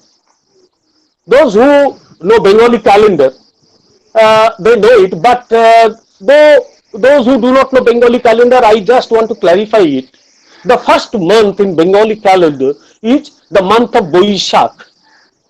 The second month is the month of Joishtho. This is the second month in Bengali calendar. And the last day of the month is called Sankranti in Bengal. Sankranti is the last day of the month. The last day of the month of Joishtho is called Rajasala Sankranti in the southern part of Midnapur and the vast area of northern Odisha. In Odisha, it is called Raja Parbo. What is this? It is it is said that the last day of Joishtho is the day when Mother Earth is having her periods. She needs rest and no one should hurt Mother Earth. During the day, plowing is prohibited. During the day, no one is allowed to hit the earth with sharp weapons. Cutting the trees are prohibited in this day. And in northern Odisha, Rojo Porbo is a festival like Durga Puja in Bengal. The people visit their friends' places, and in during this period, almost the worshipping of Mother Earth is done by the women. So this signifies the intimate relationship between women and nature. The festival ends with Ombubachi. Ombubachi is another important festival which is also observed in larger part of Bengal and Assam. Naturally, so many examples are there. I have no time to give all the examples. So why we observe all these festivals? We think that Mother Earth provides us forests, rivers, and a diverse range of flora and fauna which are useful for medical or technological purposes. And for this reason, the indigenous people, particularly the women, feel a tremendous respect for their Mother Earth. They try to live harmoniously with the nature, and it is the part of their life. From the very beginning of their life, they are educated, and this education is no formal education. It is the part of their life, it is the part of their socialization process. They learn how to love the earth, how to love Mother Earth, and nature is an intrinsic part of their being. From the very beginning, they consider Mother Earth as their part of life. Now, women's direct contact with environment has produced them deep knowledge about environment. Thus, women's role in the movement for environment protection cannot be considered as artificial. It comes from their natural instinct to save Mother Earth. It's not a part of power politics. They do not participate in this environment to capture power. Rather, they participate in these movements just to save the environment which is the part of their life. It's natural, not artificial. It's natural because nature is a part of their life. Thus, women have always been the principal conservers of biodiversity. They are largely visible in the movements against deforestation and in conserving water and against construction of big dams, etc. Now, I want to give another point here. As you all know, women played important role in India's freedom struggle. But unfortunately, their role became limited in post-independence politics in our country. So many papers have been presented here, at least in the previous session regarding it. I need not go into detail, time is limited. But increasingly, power is associated with politics and ideology took a backseat. The women were out of politics due to this reason. This situation was not favorable for women to take part in politics because they were reluctant to participate in the power game. They were reluctant to participate in the power game. Naturally, they began to avoid politics. Now, the women were in search of another areas where they can play their social role. Environment protection movement gave them adequate opportunity to play the social role. And another important point is that the idea of power politics was not associated with these movements, at least initially. But ultimately, some movements were associated with day-to-day politics or mainstream politics. But initially, power politics did not have any role in these environment movements. So women freely participated in these movements. They were not launched for for any political gain, naturally, the women freely participated in these movements. Now, I want to refer to certain discourses very briefly, which have taken shape from early 60s of 20th century, when women's participation drew the attention of everyone and environmentalism became a popular concept. The first discourse that emerged in relation to women was Women in Development Discourse, WID. It is the perspective that argued for women's status in developing countries. But the idea was very much discussed in Western countries, not in developing countries. Though the discourse is for the women of the developing countries of the world. The next shift in discourse took place in early 1970s. The people began to critique the roots of development. The model of development were discussed and the people began to question the need of this type of development.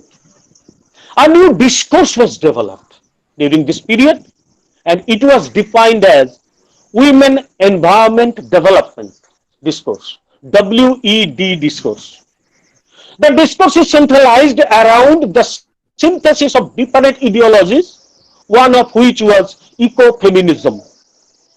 Now, ecofeminism may be seen as a root ideology for WED, Women, Environment and Development, whereas women are viewed with a biological connection to nature that enables them to have a deeper connection and stewardship of it.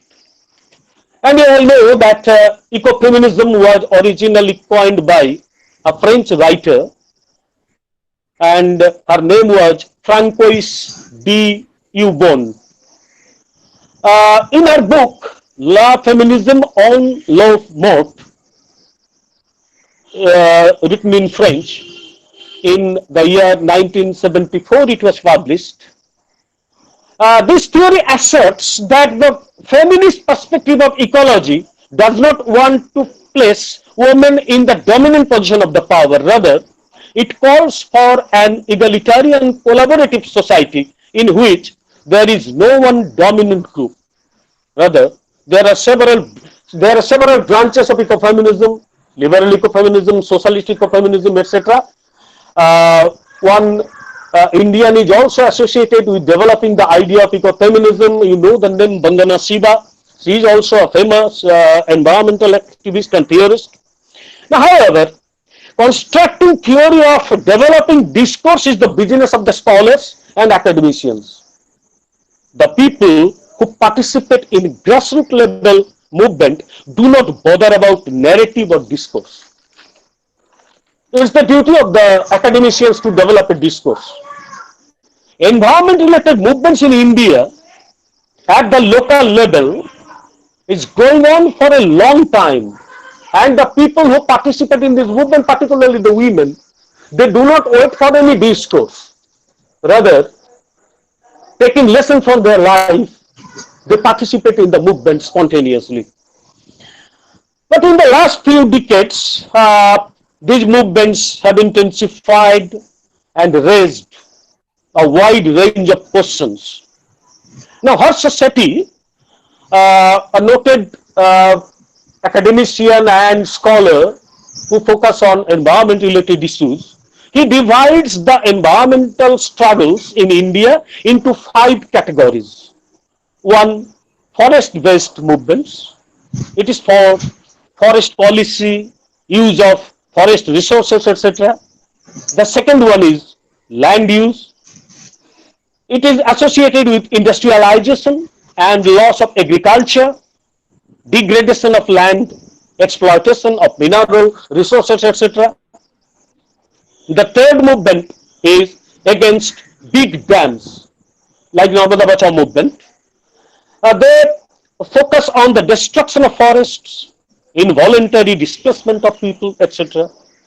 The fourth one is the movement against pollution, the pollution created by industries. And the fifth one is against exploitation of marine resources. I do not have much time to go into detail. I want to discuss the role of women in environment movements very briefly, citing some examples of movements launched in different parts of our country. Now, movements in one important characteristic of these movements is that movements in India are basically the struggle of the poor. It's the struggle of the poor. It's the struggle of the dispossessed persons, the marginalized sections of the society. They struggle for their subsistence. They struggle for their livelihood. And that's why the people, particularly the women, they participate in these movements spontaneously.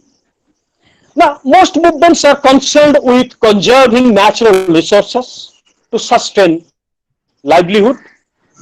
One of the first such ecological movement was in the Champaran district of Bihar in 1917. You know, the people in Champaran, they protested against indigo plantation, which was encouraged by the British and their local agents. Mahatma Gandhi took up the protest and ultimately plantation was abolished and women participated in this movement with large numbers. Another well-known Gandhian movement was Salt Satyagraha. Basically, it was a political movement, but definitely it was related with environment. It was fought for people's access to the common resources of salt pans, which was denied to them by the British rulers. Uh, Women began manufacturing and selling salt throughout India. They were the forerunners in the movement. In both these movements, women played participated and supportive role. I can give you one example. In Midnapur district, near Kontai area, there is one place, it is called Pichaboni. Pichaboni. In local language, Pichaboni means I will not go back. When salt movement was going on, when the British police started firing, the people said, no, we will not go back. They said, na, Pichaboni. That means we will not go back. The name of the place is Pichaboni. So many examples are there. In Gujarat, the movement was launched. The movement was launched in Bihar also, in different parts of the country. But ultimately, it was a political movement, but ultimately related with nature. However, women in India are largely visible in the movements against deforestation and for the conservation of water. The movements which were launched after the freedom, after our freedom, are basically the movement against deforestation. One of the earliest movement which took place in India can be traced back to 1731, and it was among the Bisnois of Rajasthan who lived in the forests near Jodhpur. It was the scrap forest near Jodhpur. Amrita Bai of Kejaralli village sacrificed her life for saving Khejari trees of a village. They are sacred trees. These trees are sacred trees. I'm sorry, sacred trees to the Bisnois. In order to save the trees, Amrita Devi hugged them. She embraced them and lost her life. So also 363 others from among the Bisnois. But as a result, the forest was spared due to the strong resistance of the villagers. Mind it, it was the 18th century, first part of 18th century. So we can say that Amrita Bai and her band of women Bisnois can be considered as the first women environmentalists in the world. This movement, started by Amrita Bai in 1731, provided the inspiration for Bachni Devi and Gauri Devi of Didan Uttar Pradesh in the Chipko movement, which was launched in 1972. Now, the emergence of modern environmental movement can be dated to 1972, the year when Chipko movement began. The Tarai region in the Himalayan foothills was a dense forest area. It caught the eyes of the timber merchants. As a result, there happened large-scale deforestation and denudation of the hills. What was the result? The result was the loss of topsoil, landslide, and flood. The peasant women living in these areas saw their lives getting harder. And you all know, in these hilly areas, the women almost perform all the duties, including harvesting. The movement started in Chamoli district and spread throughout the present-day Uttarakhand region by the end of the decade, the 70s. Rural women came together to save their forests by hugging the trees when the contractors came to fell them. And it was independent country. Naturally, no one to cut the women with the trees. So the forest was Please saved. conclude Okay. within 2 minutes. We are Okay, I am trying to do it, madam. I am trying to do it. One of the Chipko, one of the most important feature of Chipko movement was the voluntary mass participation of the rural women. The Chipko movement was not a movement just to save forests. Rather, it was a movement concerned with also the maintenance of traditional ecological balance in the fragile Tehri region. So I want to give some other examples just within one or two lines. In 80s, another movement was launched in the Uttar Kannada region of Karnataka, Didan Mysore. It was called Apicca movement. It was just to save the forest. In 1950s, Uttar Kannada district forest covered more than 81% of geographical area. By 1980, the forest was shrunk to about 25% of the district. The Apicca movement was a response to this crisis. Then some important organization was formed, like Deccan Development Society. Then the organization like Seva, the Seva organization, which trained women in water harvesting, building capacity to manage and maintain water system, etc. And lastly, the Narmada Bachao movement, which was also led by women, which launched to protect the interest of the tribals, the downtrodden. So ultimately, to conclude, I just want to say one or two lines. It's the women were not guided by anyone to take part in environment movements. The question of patriarchy, the question of male domination is not involved in these movements. It's the women folk which participated in the movement spontaneously. They contributed heavily to the development of our society, an egalitarian society where the government was forced to think about the well-being of the common man. So women can play an important role in a movement which can change the nature of the society. Environment-related movements are examples. So I must conclude here.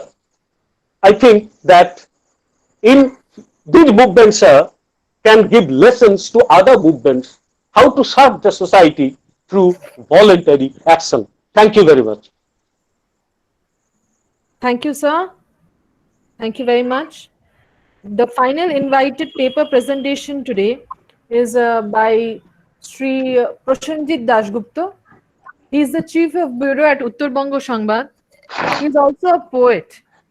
He is an honorary fellow of the Indian Ministry of Culture.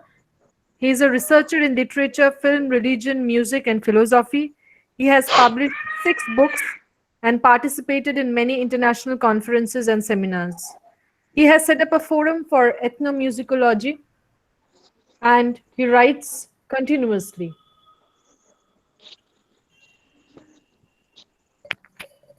Besides being a renowned figure in Bengal's journalism today, he also plays several music instruments and is a prolific writer. Due to his extremely busy schedule, especially during these challenging COVID times as a journalist, he could not join us today, but he has sent his paper to us, which he was supposed to present in today's webinar. Please allow me to read it on his behalf. It will take 5 to 6 minutes. I'll read it quickly. It's in Bengali, so those who cannot understand Bangla, kindly excuse me. It's just 5 or 6 minutes that I'll take. তাহাদের কথা সংসদের তেজস্বিনীরা 1969 সাল দিল্লি সংসদে প্রধানমন্ত্রীর চেম্বারে বসে তৎকালীন প্রধানমন্ত্রী ইন্দিরা গান্ধী তাকে ঘিরে গোল করে দাঁড়িয়ে রয়েছেন গুজরাটের বিধায়করা অধিকাংশই মধ্যবয়স্ক বৃদ্ধ পুরুষ পরনে সাদা কুর্তা পাজামা ধুতি মাথায় নেহেরু টুপি মিসেস গান্ধী তখন টেবিলে বসে একমনে দেখে যাচ্ছেন সরকারি নথিপত্র কোনো দিকে খেয়াল নেই তার অপেক্ষারত সেই মানুষগুলি অধীর আগ্রহে অনুগ্রহে তাকিয়ে আছেন তার দিকে তাকিয়ে রয়েছেন অবাক চোখে ভারতীয় রাজনীতির প্রবাদ প্রতিম সেই নারী চরিত্রটির দিকে 15 বছর পর 1984 সালের 31শে অক্টোবর দেহরক্ষীর গুলিতে ঝাঁঝরা হয়ে যাবে যার দেহ ভারতীয় রাজনীতিতে নারী শক্তির উত্থানের কথা বলতে প্রথমেই যে মনে পড়ে তা ফটোগ্রাফার রঘু রাইয়ের তোলা এই ছবি অসাধারণ সেই ছবি নিঃশব্দে বুঝিয়ে দেয় ভারতীয় রাজনীতিতে দ্য গ্রেট মাদার আর্কিটাইপের সংজ্ঞা শুধু রাজনীতি নয় ভারতের স্বাধীনতা সংগ্রামের ইতিহাসেও এ মহীয়সীদের পরিচয় পাওয়া যায় কখনো 1857-তে মিউটিনির মহেন্দ্রক্ষণে উঠে আসা রানী লক্ষ্মীবাই বা পরবর্তীকালে বঙ্গভঙ্গ বা অসহযোগ আন্দোলন বা স্বাধীনতার সংগ্রামে উঠে আসা মাতঙ্গিনী হাজরা বীণা দাস কল্পনা দত্ত বা প্রীতিলতা ওয়াদেদারের মতো তেজস্বিনী সেই মহিলাদের পরিচয় পাই আমরা ভারত তাদের অবদানের কথা কখনোই ভোলেনি স্বাধীনোত্তর আধুনিক ভারতের রূপরেখা নির্মাণে এদের অবদান বিশেষ করে এই দেশের মানদণ্ড নির্মাণে পরাধীন ভারতের অগ্নিযুগে যেমন এরা রিভলভার বা রাইফেল হাতে মসনদ সামলেছেন তেমনি ভাবেই স্বাধীনতা পরবর্তীকালে আধুনিক ভারতের চরিত্র নির্মাণে এনারা উত্তীর্ণ হয়েছে অস্ত্র হিসেবে ব্যবহার করেছেন রাজনীতি স্বদেশ চর্চা কূটনীতি সমাজবাদ ও সংবিধানকে 47-এর স্বাধীনতার প্রায় 5 বছর পর 1951-52 সালে তৎকালীন দেশের প্রথম মুখ্য নির্বাচন কমিশনার সুকুমার সেনের উদ্যোগে আয়োজিত সর্বপ্রথম লোকসভা নির্বাচন সংসদ ভবনের দরজা খুলে দেয় মহিলাদের কাছে 489টি আসনের মধ্যে 364 আসন জিতে জওহরলাল নেহরুর সরকার গঠন হয় শাহী দিল্লির মসনদে প্রধান বিরোধী দল রূপে উঠে আসে সিপিআই একে গোপালন হয়েছিলেন বিরোধী দলনেতা সংসদ প্রায় প্রথম স্পিকার জি.ভি. মাভলঙ্কর ডেপুটি স্পিকারের পদে এম.এ. আয়েঙ্গার সর্দার হুকুম সিং ও সেক্রেটারি জেনারেল এম.এন. কৌলকে প্রথম লোকসভায় 489টি আসনের মধ্যে 24টি আসনে জিতে আসেন মহিলা প্রার্থীরা 24 জন অসামান্য নারী যাদের ভুলেছে সময় কেই বা মনে রেখেছে অ্যানি মাস্কারানে সহ রাজকুমারী অমৃত কৌরকে শকুন্তলা নায়ার সুভদ্রা যোশী গঙ্গা দেবী সুচেতা কৃপলানি উমা নেহেরু বিজয়লক্ষ্মী পণ্ডিত তারকেশ্বরী সিনহা আম্মু স্বামীনাথন সুষমা সেনের মতো বিদুষীদের বাংলা থেকে সেই প্রথমবার লোকসভায় যান রেণু চক্রবর্তী সিপির ও ইলা পাল চৌধুরীর কংগ্রেস মতো ডাকসাইতে নেত্রীরা পার্লামেন্টের মোড় ঘুরিয়ে দেয়ার ক্ষমতা রাখেন এরা জওহরলালের ঐতিহ্য বই নিয়ে দেশ তার তৃতীয় প্রধানমন্ত্রী রূপে পেয়েছিল এক বিদুষী মহিলাকে নেহেরু কন্যা ইন্দিরা গান্ধী 1966 সালে হাতে তুলে নেন শাসনভার দেশ পেল প্রথম মহিলা প্রধানমন্ত্রী কিন্তু পুরুষতান্ত্রিক সংসদে এতটা সহজ হয়নি তার পথ চলা কম কথা বলা পছন্দ করতেন ইন্দিরা যার জন্য সংসদের সমস্ত বিরোধীরা তাকে গুন্ডি গুড়িয়া বা বোবা পুতুল বলে ব্যঙ্গও করেছেন তবে হেরে যাননি ইন্দিরা একটু একটু করে প্রমাণ করেছেন নিজেকে ঘুরিয়ে দিয়েছিলেন সরকারের মুখ সৃষ্টি করেছিলেন নয়া ইতিহাস অথচ তার মধ্যে নারীবাদের এক ধারা দেখতে পেয়েছিলেন দেশ। 1952 সালে মার্কিন বান্ধবী ডোরেথি নরম্যানকে লেখা এক চিঠিতে ইন্দিরা গান্ধী লিখেছিলেন, I am in no sense a feminist, but I believe in women being able to do everything. Given the opportunity to develop, capable Indian women have come to the top at once. খুব সহজেই বোঝা যায় নারী স্বাধীনতা, সংগ্রাম ও অধিকারের দাবি নিয়ে এক ভিন্ন ঘরানার মত পোষণ করতেন ইন্দিরা। আজও তা সমানরূপে প্রাসঙ্গিক, সমসাময়িক ও স্মরণীয়। ইন্দিরার রাজপাট শেষ হয় 84 সালে। তারপর থেকে এখনো পর্যন্ত কেটে গেছে প্রায় 4 দশক। এই 40 বছরের ইতিহাসে ভারতের সংসদে বয়ে গেছে বহু ঝড়। পার্লামেন্ট সাক্ষী থেকেছে বহু রাজনৈতিক পালাবদল তথা উত্থান ও পতনের। সরকার এসেছে গেছে, নতুন মুখ, বর্ণাঢ্য চরিত্র উঠে এসেছে সংসদ চত্বরে ও একই সাথে স্বমহিমায় আবির্ভূত হয়েছেন বেশ কিছু অসামান্য ক্ষমতা সম্পন্ন জননেত্রীরা। 80-র দশকে উত্থান ঘটে আঞ্চলিক রাজনীতি ও রাজনৈতিক দলের। একই সাথে পার্লামেন্ট পায় কিছু অসম্ভব প্রতিভাবান নেত্রী ও সংসদদের। দক্ষিণে আন্না ডিএমকে জয়ললিতা, সংসদে পা রাখেন যাদবপুর থেকে সদ্য জিতে আসা তরুণ তুর্কি মমতা বন্দ্যোপাধ্যায়, কাশ্মীর থেকে পিডিপি চিফ মেহবুবা মুফতি, উত্তরপ্রদেশ থেকে মায়াবতী ও সর্বোপরি কংগ্রেসের বিদেশি বউ সোনিয়া গান্ধী। রাজনৈতিক বোধবুদ্ধির সাথে পাল্লা দিয়ে ধরে বেয়ে উঠেছে সংসদীয় ক্ষমতা দখল ও প্রদর্শনের লড়াই। তারই কিছু অংশ বিক্ষিপ্ত তুলে ধরবার চেষ্টা করা হলো। 2012 সাল থেকে সংসদ কভার করছি আমি। অতীতের দিন থেকে বর্তমান সময় পর্যন্ত সংসদ সাক্ষী থেকেছে তার মহিলা সাংসদদের দাপুটে ইনিংসের কাছে। আজও তাদের কথা মনে করা হলে বা আলোচনায় অংশ নিয়ে চোখ বন্ধ করে দেখতে পাই স্পিকারের আসনে বসে আছেন মীরা কুমার, দেশের প্রথম মহিলা স্পিকার তিনি। লোকসভার ওয়েলে তখন দক্ষযজ্ঞ চলছে। নতুন রাজ্য তেলেঙ্গানা নিয়ে হঠাৎই পেপার স্প্রে ছুড়ে দিলেন দক্ষিণের। Can you please mute your microphones? Those who are not speaking, it's echoing. Please. হঠাৎই পেপার স্প্রে ছুড়ে দিলেন দক্ষিণের সীমান্ধ্র কংগ্রেসের সাংসদ এর রাজাগোপাল। গোলমরিচের ঝাঁঝালো গন্ধে লোকসভা ছত্রখান। দম বন্ধকর গন্ধে অসুস্থ হয়ে পড়েছেন অনেকে। বাবু জগজীবন রামের মেয়ে মীরা কিন্তু বেরিয়ে যাননি। মাস্টাররা অনুরোধ করা সত্ত্বেও বেশ কিছুক্ষণ হাউসে ছিলেন তিনি। নাকে মুখে শাড়ির আঁচল চাপা দিয়ে গলা উঁচু করে বলেছিলেন, don't do this, this is unparliamentary. পরবর্তীকালে তার সেই ঐতিহ্য বহন করেছেন বিজেপির স্পিকার সুমিত্রা মহাজন। লোকসভায় প্রতিদিন দেখা যায় রমা দেবীকে। সকাল সকাল পার্লামেন্টে চলে আসেন তিনি। বিহারের শিহর থেকে বিজেপির টিকিটে 3 বার লোকসভায় জিতে আসেন তিনি। হেমা মালিনী, বিখ্যাত অভিনেত্রী সাংসদ, তারই পাশে এসে বসেন। শ্যামবর্ণা দেহাতি, মাথায় চওড়া করে ঘোমটা দেয়া রমা দেবী একটু জড়সড় হয়ে থাকেন। অথচ তাকে দেখলে কে বলবে অল্প বয়সে বিয়ে হয়ে আসা মহিলাটি চোখের সামনে তার স্বামীকে উচ্চ বর্ণের মানুষদের হাতে গুলিতে ঝাঁঝরা হতে দেখেছিলেন জমি ঘটিত বচসা ঘিরে। চোখের জল মুছে আইন নিয়ে পড়াশোনা করে ওকালতি শুরু করে দীর্ঘ আইনি লড়াই লড়ে তার স্বামীর খুনিদের জেলে পাঠিয়েছিলেন তিনি। তার জীবন নিয়ে সিনেমাও হয়েছে একসময় ভোজপুরি ভাষায়। সংসদ সফরে এসেছেন দক্ষিণের কিংবদন্তি নেত্রী অভিনেত্রী মুখ্যমন্ত্রী জয়ললিতা। তার সাংসদেরা তাকে পুরুচ্চি থেলাইভাম্মা মানে মহান দলনেত্রী বলে সম্বোধন করেন। আন্না ডিএমকে সাংসদদের পকেটে আজও থাকে তার ছবি। সংসদে যেদিন পা রাখলেন সেদিন গোটা পার্লামেন্টে উৎসবের বাতাবরণ। অথচ তার হুঁশ নেই। গোটা পার্লামেন্ট চষে বেরিয়েছেন তিনি, দেখা করেছেন হাসি মুখে সকলের সাথে। হঠাৎই চেন্নাইবাসী সংসদের এক তামিল ওয়েটারকে কাছে ডেকে তার মেয়ের পড়াশোনার জন্য তুলে দিয়েছিলেন টাকা। প্রত্যেক অধিবেশনের শুরুতে একবার করে সংসদে আসতেন মুখ্যমন্ত্রী মমতা বন্দ্যোপাধ্যায়। দেখা করতেন মন্ত্রী শান্ত্রী সবার সাথে। সংসদে তিনি সবার দিদি।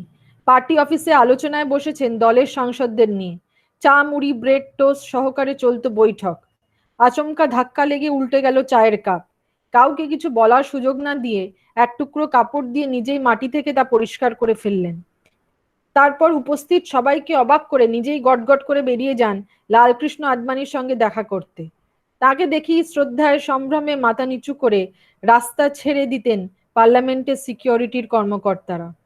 এমনই ছিল মমতার ক্যারিসমা। লোকসভার বিরোধী বেঞ্চে প্রথম ধাপে বসেন কংগ্রেস সভানেত্রী Sonia Gandhi.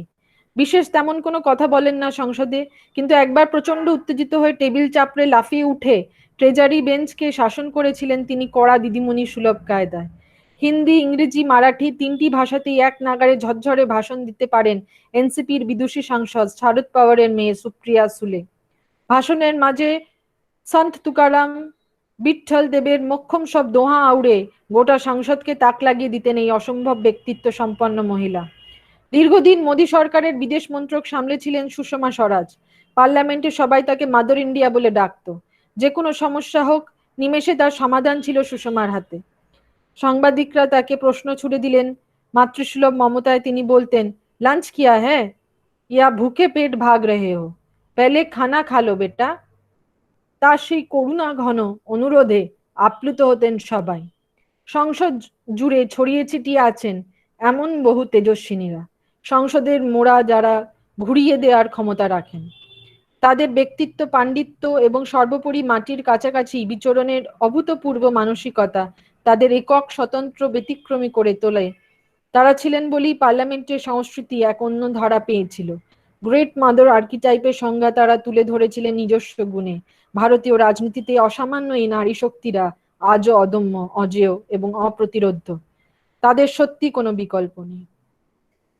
Thank you, Prashanjit Da. Thank you, Sri Prashanjit Dasgupta. Here we end this session. Before ending, Shukanna and Panna, can you give me some, not more than 3 or 4 questions, please? Not more than 3 or 4 questions. We'll have exactly 5 minutes of discussion as we are running behind the schedule. We quickly need to start the next session. Please, 3 or 4 questions maximum.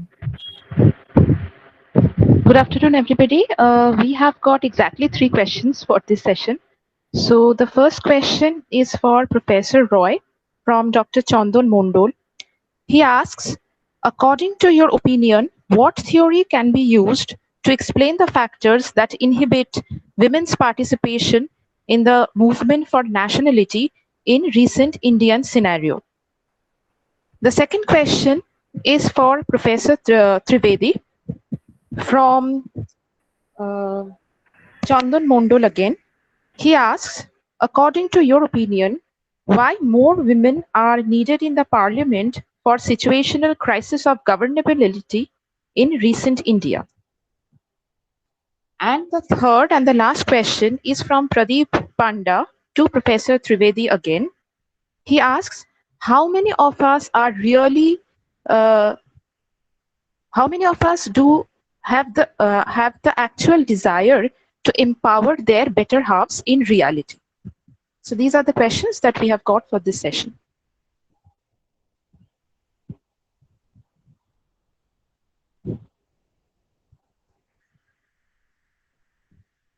Hello.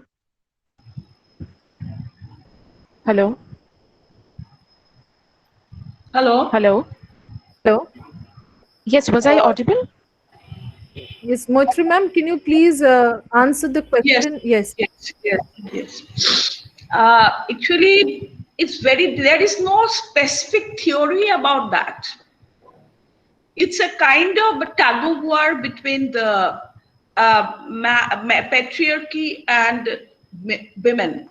One will not make space for the other to settle down. However, if among them also there are some uncontrollable personalities who has come forward to and establish their position, they have already shown that all the hurdles in the society can be overcome by their own initiative or own effort.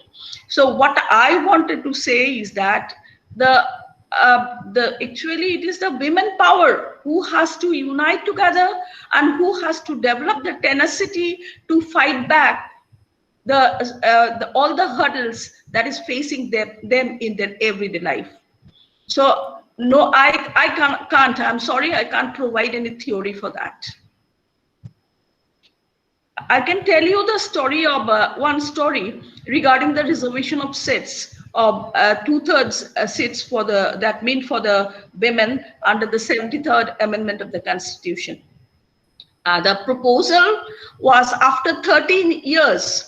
The proposal was raised to the Rajya Sabha for the bill to be approved by the Rajya Sabha, and on that day the bill was approved, we were very happy because, as I have told you, that we were doing UNDF project in order to motivate the women political leaders to come forward and participate in the democracy, so that the bill, 2/3 majority bill, is passed in the legislature or the parliament, I can say. But the thing is that it was passed in the Rajya Sabha. But one of the very eminent, I would say two very eminent political leaders, one is Lalu Prasad Yadav and another one is Sharad Pawar. Both of them declared that we will commit suicide if the women bill is approved. So that bill died in Rajya Sabha, and yet there is no sense of it is being raised up and approved again. So it cannot be done. It is the men themselves who are in the forefront. They don't want to lose their seat. And a very good example of this, as we have seen, that in Bihar, when Lalu Prasad Yadav was elected as the railway minister, he gave his position to his wife because he doesn't want to lose his seat. So they are ready to give the position to a person whom they think that they would be under his control. And so so long this type of domination and attitude of narrowness is still there, no space can be made for the women. So it is the women themselves who have to fight back and come to the forefront. So thank you. Thank you, ma'am. Is there... Hello. Thank you, ma'am. Is there any other question directed to anybody?